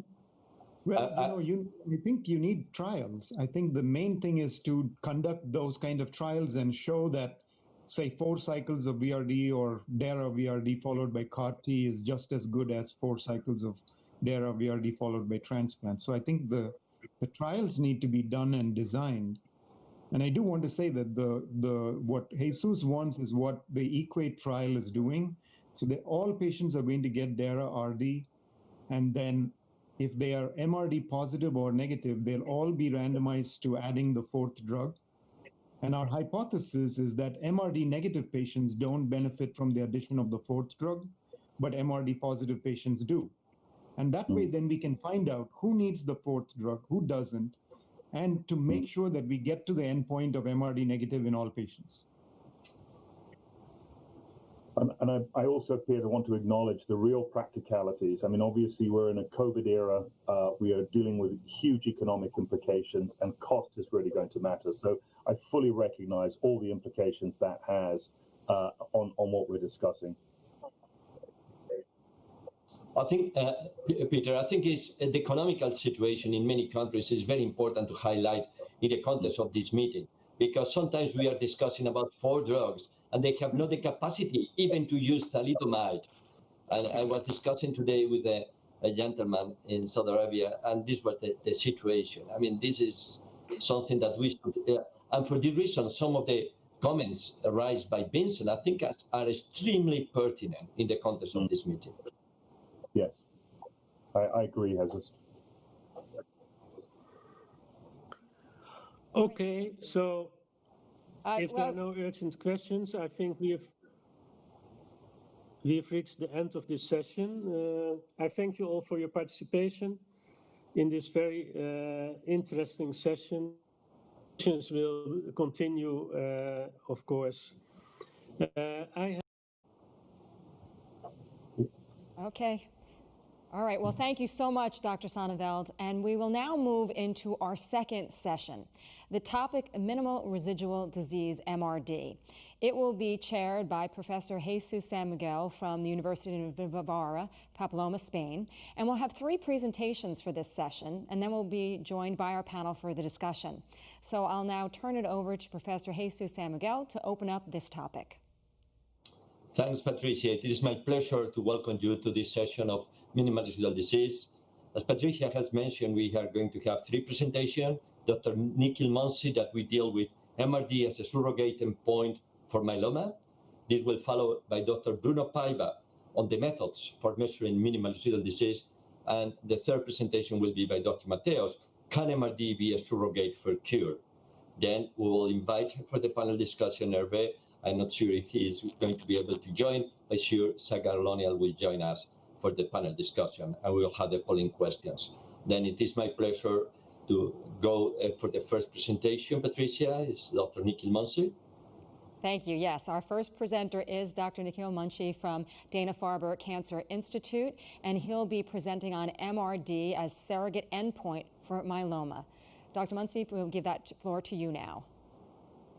Thank you very much, Jesus, and thank you, Vincent and Brian, for inviting me on this important topic. The previous discussion is something to go by. I think there were more MRD word used than newly diagnosed or 4-drug regimen, so that highlights the importance of this topic. Now, MRD, we all know in this particular audience and its value, and there is emerging data. So we have recently done a large meta-analysis of all the studies, 93 publications, 8,000 plus patients were evaluated. And what it shows consistently is that in all disease setting, newly diagnosed patient, transplant eligible, ineligible, and relapse refractory, each one containing over 3,000 to 4,000 patients, clearly shows that MRD negativity provides much better progression-free survival. And if you see the hazard ratio, it is in mid-30s, 0.3, 0.4, 0.34, 0.35. So very significant result. And if we combine this curve, and this is an interesting comparison, where MRD negativity in 3 different disease groups, including relapse refractory patient, you see that patients who are MRD negative in relapse refractory have a very similar PFS as those newly diagnosed. So if you get negativity, even relapse refractory might begin to be pushed into category of similar outcome as newly diagnosed patient, and that might transform how we treat our relapse patients. So this is very encouraging results, and it also translates into positive results for overall survival. So with similar large data size, you could see that in both newly diagnosed transplant eligible and relapse refractory patient, MRD negativity provides clear benefit of these results. So now if we then go to see which groups benefits, this forest curve shows benefits in every disease group, from sensitivity of the test, the disease setting, the cytogenetic risk group, and methods used, etc. So in every which group, both PFS and OS provides benefit if patients are getting MRD negativity. So that's very clearly said. However, this is good for our practice, good for our earlier discussion. If you want MRD negativity to now become a surrogate for PFS and eventually surrogate for OS, we need something more. And the reason is that when we do it for prognostic, we look at the patient level data. And this individual patient level data correlates the MRD status to PFS and individual patient outcome. What it does not bring about is this trial level data, which is required to make it as a surrogate. So we look at each trial and see the size and shape of that trial and how MRD within that each of these trials or each of the arms of the trial provides MRD compared to PFS in this particular case. So here is MRD, this is PFS, and you can see this comparison. And I think that is what is required for FDA to accept. And that slope, which also suggests proportionality, is looked by FDA to consider if MRD negativity is a surrogate for PFS or not. And there are many past instances of very fascinating studies, although some disappointing, where not MRD, but the surrogate endpoint did not end up becoming confirmed in the final study. And the most interesting one was the first one, the CAST study, where in patients post myocardial infarction, they get antiarrhythmic. They usually have sudden death in some proportion of patients. And it was believed that this sudden death is because of ventricular arrhythmias. So when the antiarrhythmics are given, you reduce ventricular arrhythmia, and it was presumed that sudden death would go down. And in some of the studies kept on showing this. However, when this CAST study was done and analysis was done to confirm the surrogacy, it turned out that antiarrhythmic did not decrease the death rate. It was not a great surrogate for that. And it was because reduced ventricular arrhythmia and death were not each other's surrogate or each other's relations, partly because antiarrhythmic sometimes led to sudden death on its own. Point being that having this connection does not prove the surrogacy. We have to do the extra work that we are doing to prove this. So what is the extra work we are doing? We have this I-squared team approach that under the leadership of Brian and Jesus and all of us has started. This is an international collaborative group. Everybody on this screen currently are part of this. Industry is part of it. And FDA is also in some positive way teaming with us to give guidance, see how we get this data. And the whole purpose is to develop MRD negativity as a substitute, as a surrogate endpoint for our ultimate definition, which is improvement in PFS, which is again a surrogate for overall survival. And keeping this in mind, this study has accumulated a number of studies from all of you and some of those who are not on this call. These are usually randomized studies in any of the disease setting, either newly diagnosed patients or relapsed patients, with more than 100 patients in the study, with more than 50 in each arm, with certain other additional criteria, irrespective of the method and the depth of MRD measurement. And I think that's very critically important for this study. Over the last few years, from 2018 to now 20, in 2 years, a lot of groundwork has been done by a number of individuals in this group. And we now have all the data from all the major studies that will be utilized. Now, these are the data that we have been collected in newly diagnosed patients, transplant ineligible on the left, transplant ineligible in the middle, and relapse refractory at the end. As you can see, very large studies does have different sensitivity depending upon what methods were utilized. Importantly, the criteria that FDA is asking us and requiring suggests that we have patients in CR and MRD measured at 9 months plus minus 3, or second possibility 12 months plus minus 3. And we end up with around 11 studies for transplant eligible and lesser number for transplant ineligible. The artificial cutoff is 10 or more. So at least for transplant eligible, we will have a clear path. And we hope for others, we may benefit from a clear results for transplant eligible, and we can go for discussion. Point is that method doesn't matter. These are the 4 different comparison between different methodology. And for most of them, you can see a very clear correlation between these two. So I think we have to keep that in mind. And final slide is this, that this study is being analyzed by our colleague and a brilliant statistician, Dr. Shi, who has done similar analysis multiple times in the past with her colleague, late Dr. Sargent. The one highlighted one is the most recent one in lymphoma. And so we are in good hands for this analysis. And as I mentioned, this has been supported by all the industries, all the myeloma groups, and we are very thrilled that we are almost nearing submission of the final versions of our SEP and our data, hopefully by end of this year. Thank you very much. Thank you, Dr. Munshi. As a reminder to those with questions, after our 3 speakers, we will have a discussion. Our second presenter will be Dr. Bruno Paiva from University of Navarra, Pamplona, Spain. He'll be presenting on method for measuring MRD. Dr. Paiva, over to you. Thank you, Patricia. And I would also like to thank the chairs of the IMWG for the very kind invitation to participate in this virtual summit and to provide my overview about methods for measuring MRD.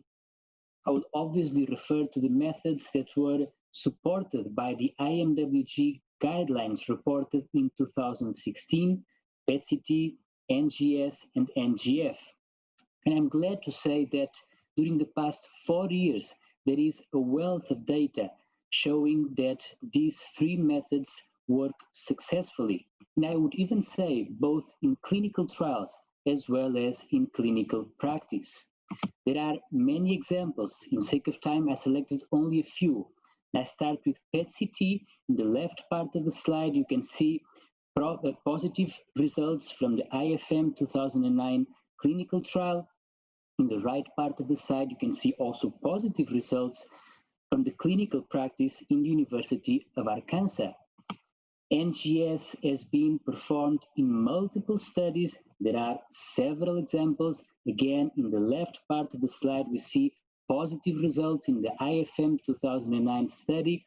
In the right part of the slide, we see positive results from the hematology department in the University of San Francisco in California in their clinical practice. NGF has also been well established both in clinical trials and in the routine practice. Again, in the left part of the slide, we see positive experience in a recent trial from the Spanish myeloma group. In the right part of the slide, we see again positive experience from the hematology department of the University of Athens in Greece. Therefore, I would say that these 3 methods are well established and perform successfully to measure MRD in myeloma. And I think that from now on to the next few years, we should work harder to understand discordances and improve MRD assessment. Discordances between immunofixation and MRD. I should say that despite the fact that MRD is being monitored more frequently and using next generation, more sensitive techniques, we continue to observe patients with MRD negativity despite a positive immunofixation, which are illustrated here in this slide in the light blue curve. And as you can see, these patients have very favorable outcome, in fact, similar to the outcome of patients in CR also being MRD negative. These are around, as you can see also in the slide, around 8% of the total myeloma population. Also, discordances between methods to measure MRD. There is a very good correlation, as Dr. Munshi previously mentioned. And I should also say that, for example, when we compare NGF and NGS, the number of discordances has been reduced due to the evolution from conventional to more sensitive next-generation flow cytometry. In fact, there are only few discordances. These are bidirectional. One technique is positive, the other is negative, and vice versa. And most discordances correspond to high MRD levels. Therefore, these seem to be unrelated to sensitivity. And in my opinion, this may be related to the pathogenesis of myeloma. And therefore, I think that better understanding of this small number of discordances may lead to better understanding of the disease pathogenesis, as well as improved monitoring of treatment efficacy. Also, discordances between NGF or NGS and PET-CT. And here, my opinion is that discordances do reflect a false negative result by one technique or the other. And it has been shown, again, both in clinical trials and in clinical practice, that patients with double negative MRD results by a technique that measures MRD in the marrow and PET-CT are the ones experiencing the best outcome. Then also from 2020 and in the years to come, I think that we should work harder towards the implementation of MRD monitoring in peripheral blood. I should also say that recently, both NGS and NGF have been investigated in peripheral blood. I would say that the results are promising, but they also uncover that none of the techniques, in my opinion, is ready for prime time MRD assessment in peripheral blood. The reason I say this is because around 40–45% of patients have an MRD positive test in the marrow, yet negative in peripheral blood. But as you can see in the right part of the slide, recent data by the Euroflow group, the presence of MRD in peripheral blood of patients in CR or stringent CR does identify a subset of patients that have dismal PFS. Therefore, I think that MRD in the blood would be clinically meaningful, but that we also need to work harder towards improving the sensitivity of the methods we currently have available. Another approach is to use high-sensitive mass spectrometry.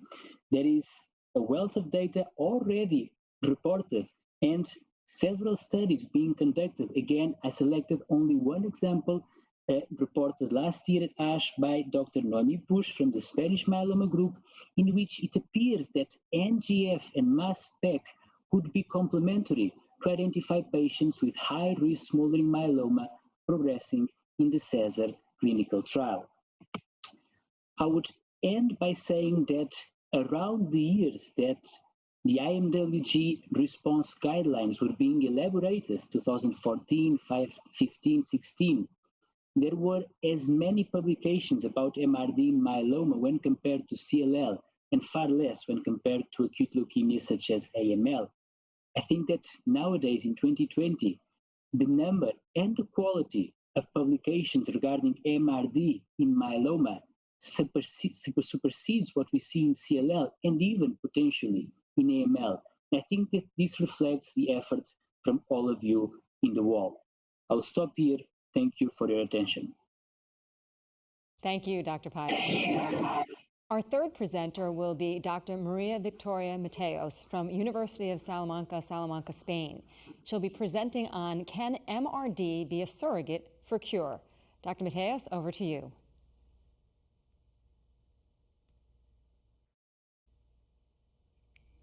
I think, could you please open your audio? I believe you may have muted yourself.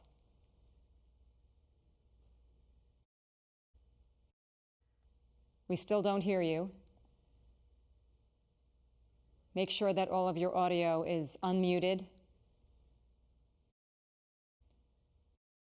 Still don't hear you.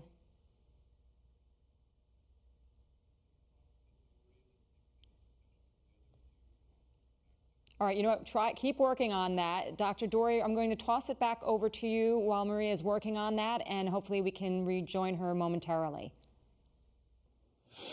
Yes, we can wait a moment for Mary V to get her audio sorted out. Perhaps I can ask Jesus to have some commentary on the first couple of presentations. Jesus, just while we're waiting for a moment.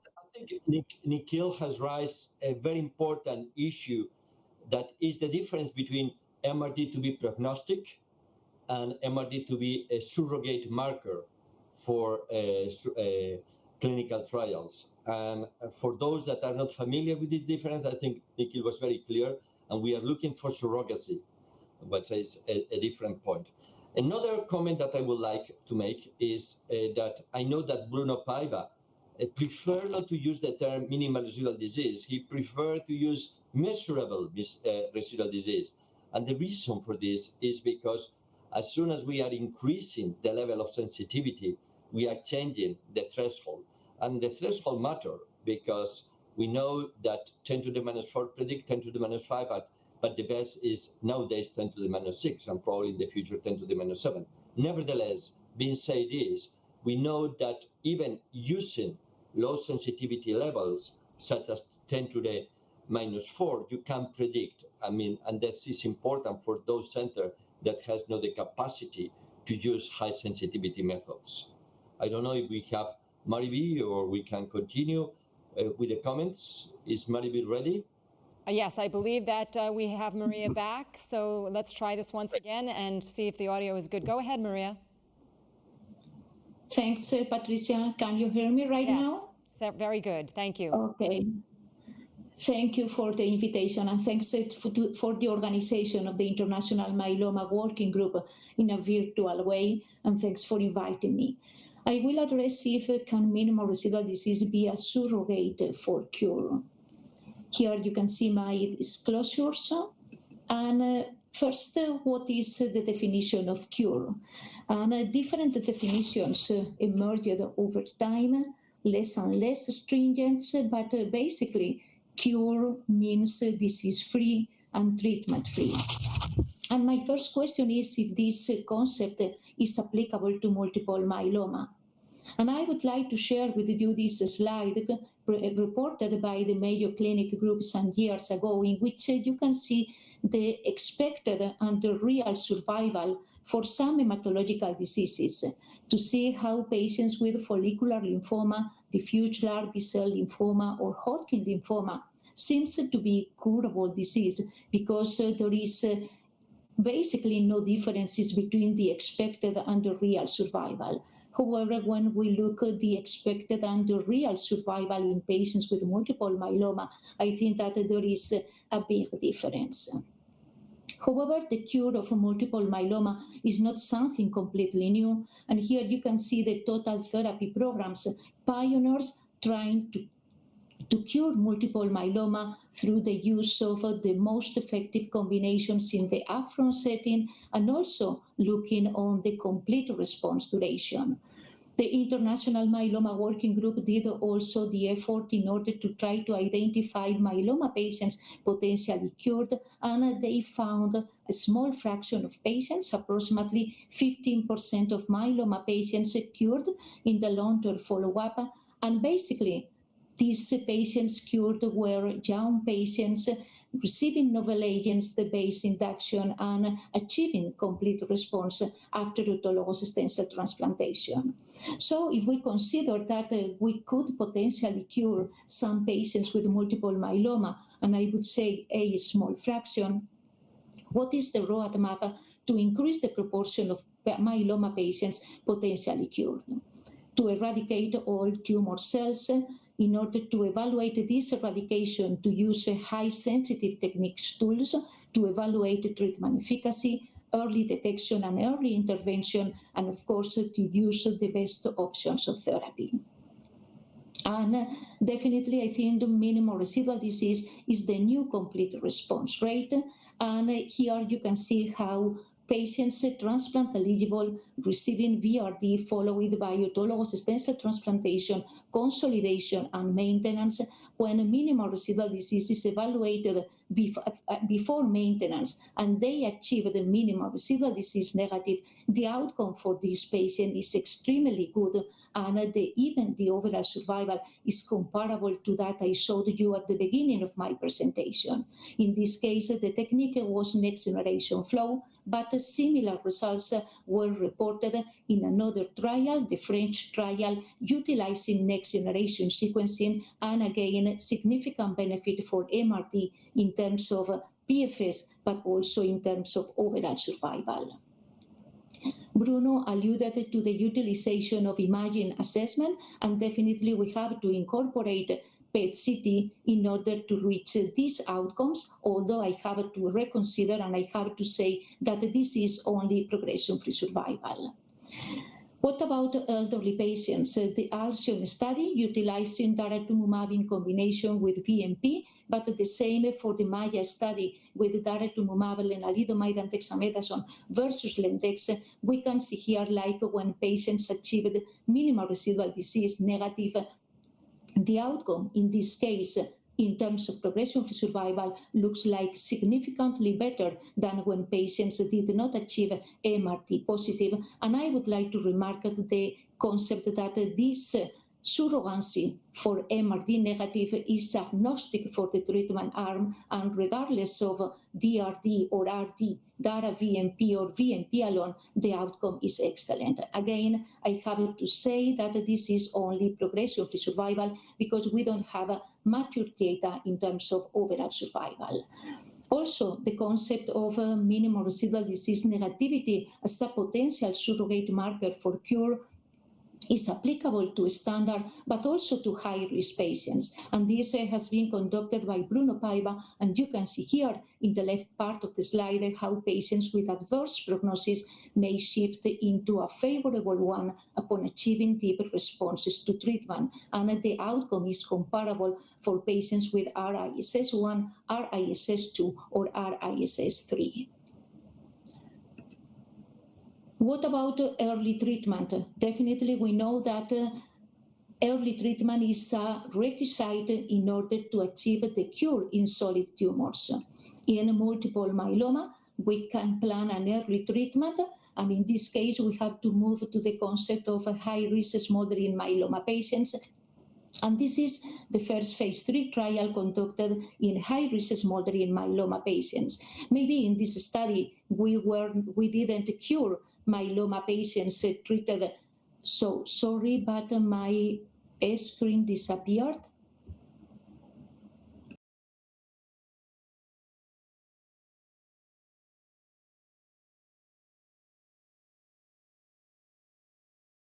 Okay, unfortunately, it looks like we may have lost Maria for a moment. So as we try to get her back, Dr. Dori, would you like to continue the discussion until we work on getting her back up on air? Yes, I'll turn it back over to Jesus. Hopefully we can get Mary back. She's almost finished her presentation, actually, but... Yes. Brian, do we have Sagar Lonia with us? Yes, we do. So, because I would like just to know from Sagar, what is his opinion about, until very recently, we have just CR defined by immunofixation and plain morphology without distinction between normal and malignant cells. We have totally changed now. What do you think is going to be the future? Because this is the present. What is going to be the future? Yeah, Jesus, I was struck by one line in Mari V's talk, which I think is really important, and that is achieving MRD becomes the new CR. I think that that's an important benchmark. We need to be very clear on what the depth of response that we standardize across all. I'm not sure I'm crazy about 10 to the minus 5 versus 10 to the minus 6. I would prefer the more sensitive measure, particularly if we're talking about a surrogate for cure. But I have three sort of cautions if I have time to go through those. Or is Mari V back? Do you want to let her finish? Mari V, do you want to finish? Mari V, do you want to finish? Well, if you want, I don't know if you were able to hear me about the Gene Cesar study. that I mentioned that no? No. Well, I think that the gene Cesar was one curative approach for high-risk smoldering myeloma patients. Well, this was the Kirdex study, but the gene Cesar definitely is the first curative approach for high-risk smoldering myeloma patients. And the median follow-up right now is 3 years. The PFS and OS are encouraging, although I have to say that the primary endpoint for this study is sustained minimal residual disease negative, and its impact on outcomes is pending yet, but I think that the data are quite encouraging. So I would finalize saying, can MRD be a surrogate for cure? I would say yes, but other concepts should be considered. Early detection and early intervention, best options of therapy, MRD negativity achievement inside and outside of the bone marrow, immune profiling may be as support, and another key concept, sustained minimal residual disease negativity, what should be key, and from my point of view, it is pending of confirmation, although the only study in which, we have some preliminary data about the sustained MRD negativity and its impact in outcomes is the Alcyon study. And you can see here, like patients sustaining minimal residual disease negative 1 year had a better outcomes in terms of progression-free survival, but also in terms of overall survival. Of course, these data should be confirmed because the follow-up is short enough, but I think that definitely sustained minimal residual disease negativity should be incorporated into the equation. And I stop here. I'm sorry for the interruptions. Oh, thank you very much, Dr. Mateos. We're glad we got you back there. I'll now introduce you to our panel for the discussion on this session, Minimal Residual Disease, MRD. Dr. Sagar Lonio from the Winship Cancer Institute of Emory University, Atlanta, Georgia. And we'll also be joined again by our session chair, Professor Samuel, and we will welcome back our speakers when there is a question for them to respond to.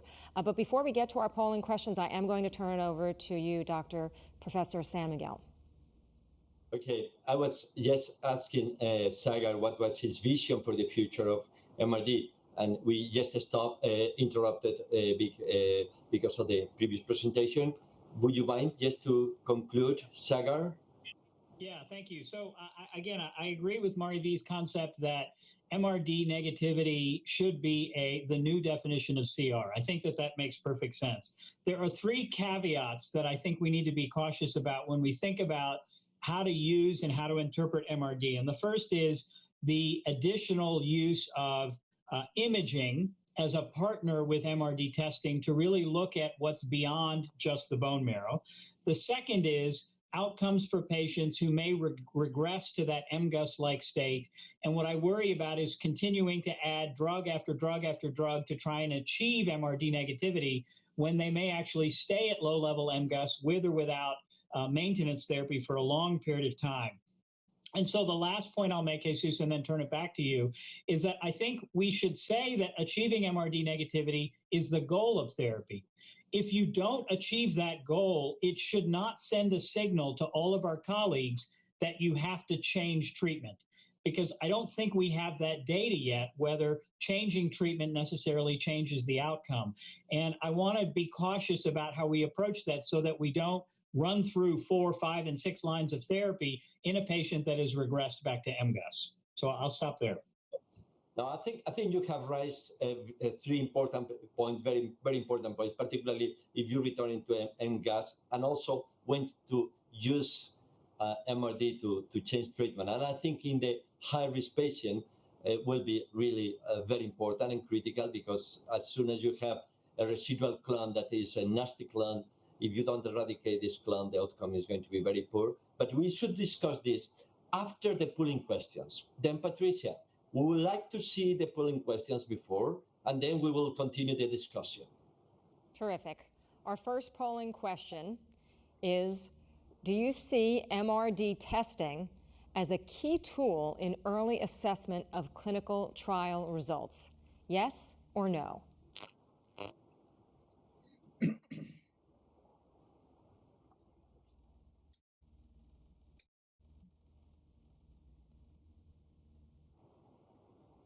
Okay, I can see that the results are building for this first question. And Professor Samuel, I'll let you read the results. I think this is really easy to read, even for my grandsons, 97% in favor. Okay, let's move to the second question. Okay, do you use MRD testing in your clinical practice? And if so, when? Yes or no?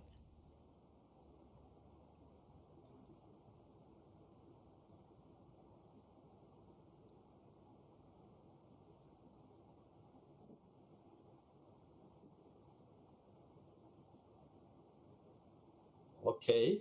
I'll let you I think address it's the very answer. interesting. Approximately 2/3 of the audience, and we have around 60 people, use MRD in the clinical practice to decide clinical decision, which I think is very interesting. Now let's move to the panel discussion. Patricia, if you agree. Yes, absolutely. Okay. Okay. I have now in front of me Marvi, Nikhil, Sagar. Let me ask you, do you when to use MRD in clinical practice? Let's start with Nikhil. So I think one thing is that we have said many times the data for certain concrete changes are missing. Do I change my treatment based on MRD level? We don't have that data.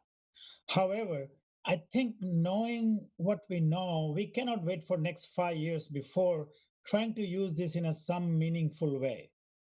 So I'll give one example. So patients are on maintenance treatment at 5 years. And a patient says, I really want to get off this maintenance treatment. I have no idea 6 more years of maintenance is going to help or not. However, if that patient is MRD negative, I would be inclined to stop his, agree to his wish and won't push him to continue his maintenance, just as an example. On the other hand, at the moment, following induction treatment, if patient is MRD negative, I would still go for transplant if that's the right path for him and not change my decision based on because he's MRD negative, I won't. We need data to confirm that. Okay, Mariby, do you want to comment? Yeah, so basically, I think that if we wanted to evaluate in a correct way the response to treatment in myeloma, when we suspect complete response, we have to do bone marrow in order just to qualify the patient for the classical definition of complete response. Why not to measure at that moment in every patient the minimal residual disease? Point number one, this is going to be informative as prognostic factor for you, but also for the patient. Second consideration, can we take this information in order to make therapeutic changes? I would say, for example, consolidation after autologous stem cell transplantation. If MRD is negative, I go directly to maintenance without any consolidation. If MRD is positive and I consider that the patient can reach MRD negative, I go through consolidation. Another important point is high-risk patients. I think that high-risk patients, when they achieve MRD negative, the poor prognosis disappear. And from my point of view, MRD negativity is the only marker able to abrogate the poor prognosis of the presence of high-risk cytogenetic abnormality. So I think that in this group of patients would be extremely useful. Of course, I agree also with the Sagar's comment about the MGUS-like profile. And this is the reason why I finished my presentation saying that MRD negative, not alone, but together with the evaluation of the immune system, the bone marrow cellularity, and maybe an MGUS-like profile with a good immune system, MRD positive, we can't consider that this patient has to achieve a yes or yes MRD negative. And this is also important because otherwise we can face with patient receiving many lines of therapy with the only objective to achieve MRD negative, and maybe this patient is never going to achieve MRD negative. Of course, important to remind that this is applicable to a small fraction of patients. Can I ask a question to both of them, Jesus? That how do Sagar or Marie we know that somebody at the end of treatment is going to be acting like an MGUS patient versus somebody who is not? Unless you do follow up, you don't know. So it is a good concept, but how do you apply it in practice? Right. Bruno had to be here. I was going to ask this question to Bruno. Would you mind, Patricia, just No, of course. to ask Yes, Bruno. Bruno, do we want to bring in Bruno in screen 7 there? I think you're on the air. Go ahead, Bruno. Thank you, Patricia. Well, that's an excellent question. Unfortunately, we don't know how to classify a patient as MGUS-like or not after treatment. We only know how to depict those patients at the time of newly diagnosis. And basically, are those patients that met the criteria for active myeloma, either through CRAB or a myeloma-defining event, that on phenotypic grounds. And I believe the same has been also demonstrated based on gene expression profiling, resembles like an MGUS patient, but we still need to develop tools to identify the same or even different cases after therapy. Okay, thank you very much, Bruno. Let me go back to Sagar. Sagar, Nikhil, and Marvi, would you be confident enough? Can we have Sagar? Oh, okay.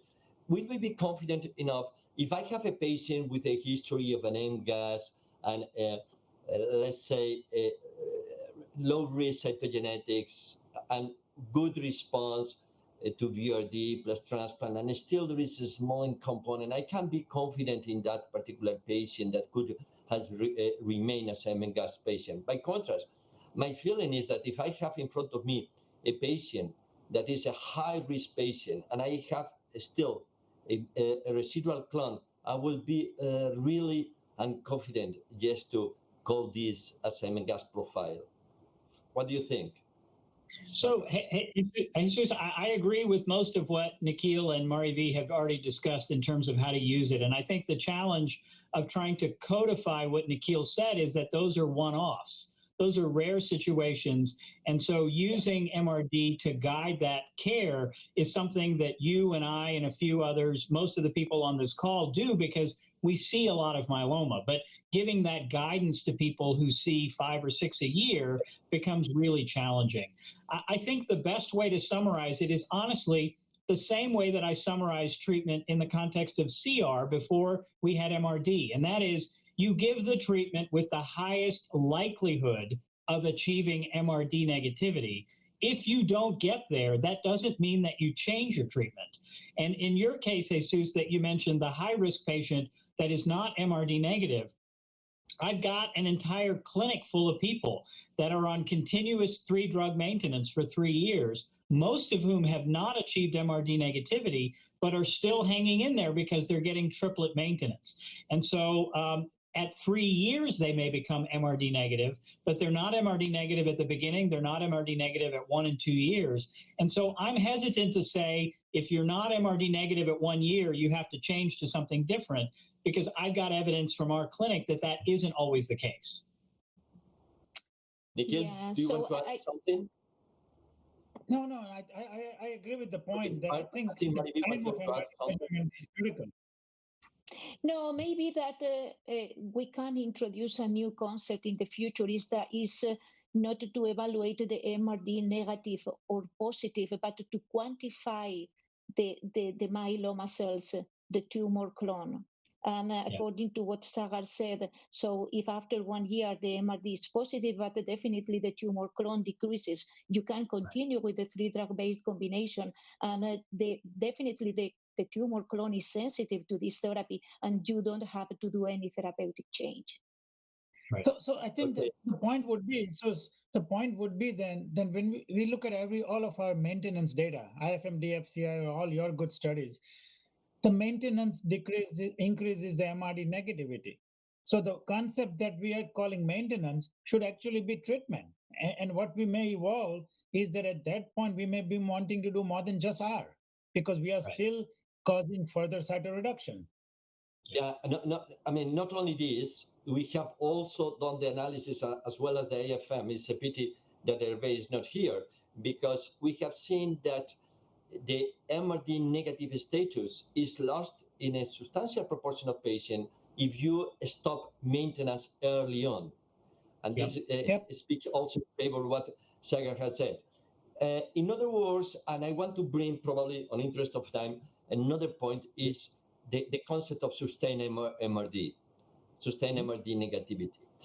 This implies to perform a bone marrow analysis every 6 months Sometimes for myeloma people, this is too much. For acute leukemia people, it's not too much at all. Then what is your position in your in routine clinical practice? In a patient that is MRD negative, do you repeat the bone marrow assessment, let's say every 6 months, twice a year? Do you think this is fair? Once a year. Once a year. Okay. Once a year. Yeah. Twice a year. Yeah.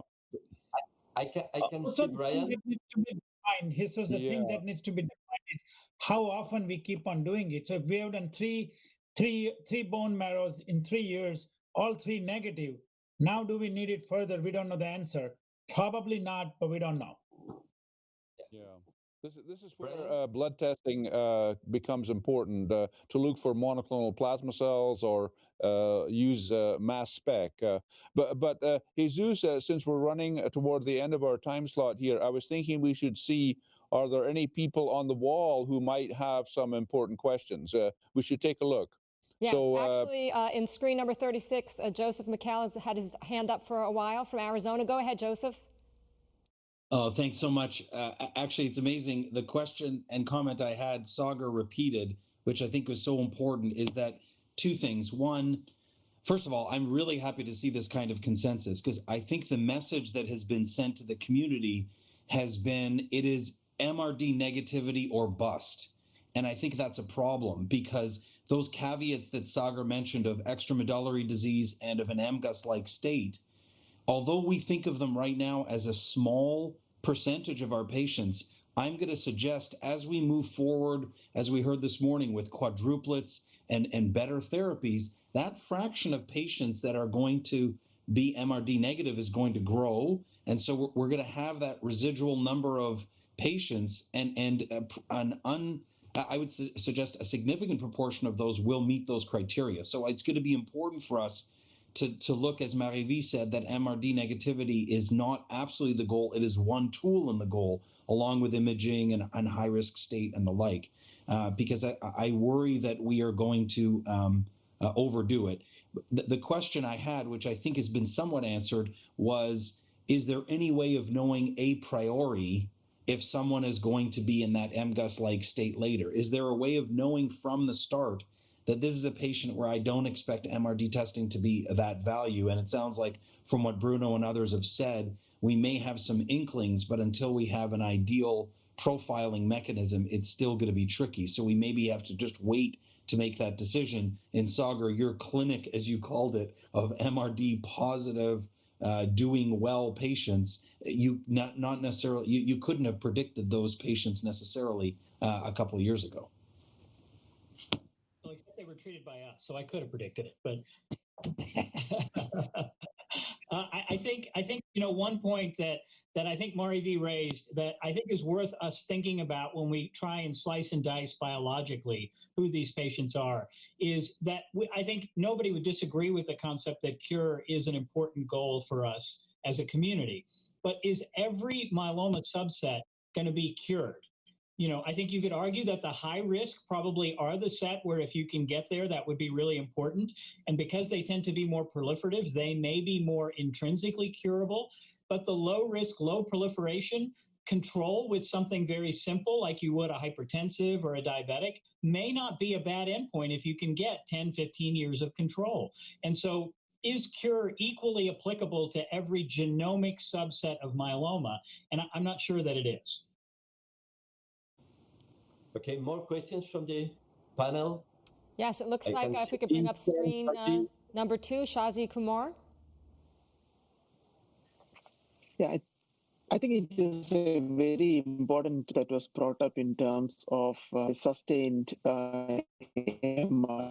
I think we reach that point of a sustained plateau, defined plateau in the MRD generation of a, even though low level minimal residual disease that is persistent over a long period of time is essentially what, we're all talking about, this MGUS reversal to the MGUS phase. So as we decide on new clinical trials, we have to really take that into account.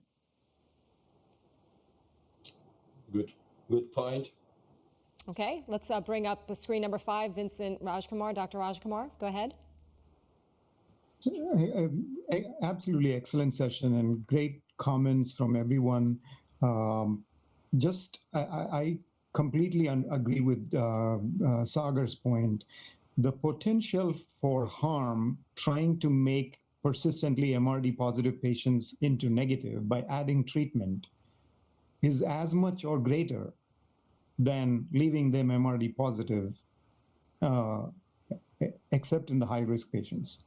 So in the high-risk patients, I think we can take a philosophy that trying to make them negative may be an acceptable risk, even without clear randomized data. But for the vast majority of patients, the default should be that if you try to make a pretty stable MRD positive patient into negative by adding drugs, you could potentially cause harm, including loss of life. And that has to be kept in mind. I think, Vincent, I would also take an opposing view, just for the discussion's sake, and also that you cannot have double standard, that high risk, I would do this and I'll follow MRD because it's a good goal. That's where we need to go for long-term survival. But then I don't use that long-term survival principle for low risk or intermediate risk because we can get away with for more years. So I think if you're really considering cure, what I apply for high risk, I'll apply for less high risk patients as well. Yes, in a trial, yes. I'm talking about in a trial, absolutely. But outside a trial setting, if you're going to recommend outside of clinical trial data, just general practice, go ahead and try to make MRD positive patients into negative. When you don't have any randomized trial doing that is helpful, that's risky. For all patients. Vincent, I think we have data that MRD in the standard risk is clearly prognostic to be MRD negative. This is clear and we will agree. But I think the point that you are trying to raise and also is that in some patients being standard risk, you don't achieve this status.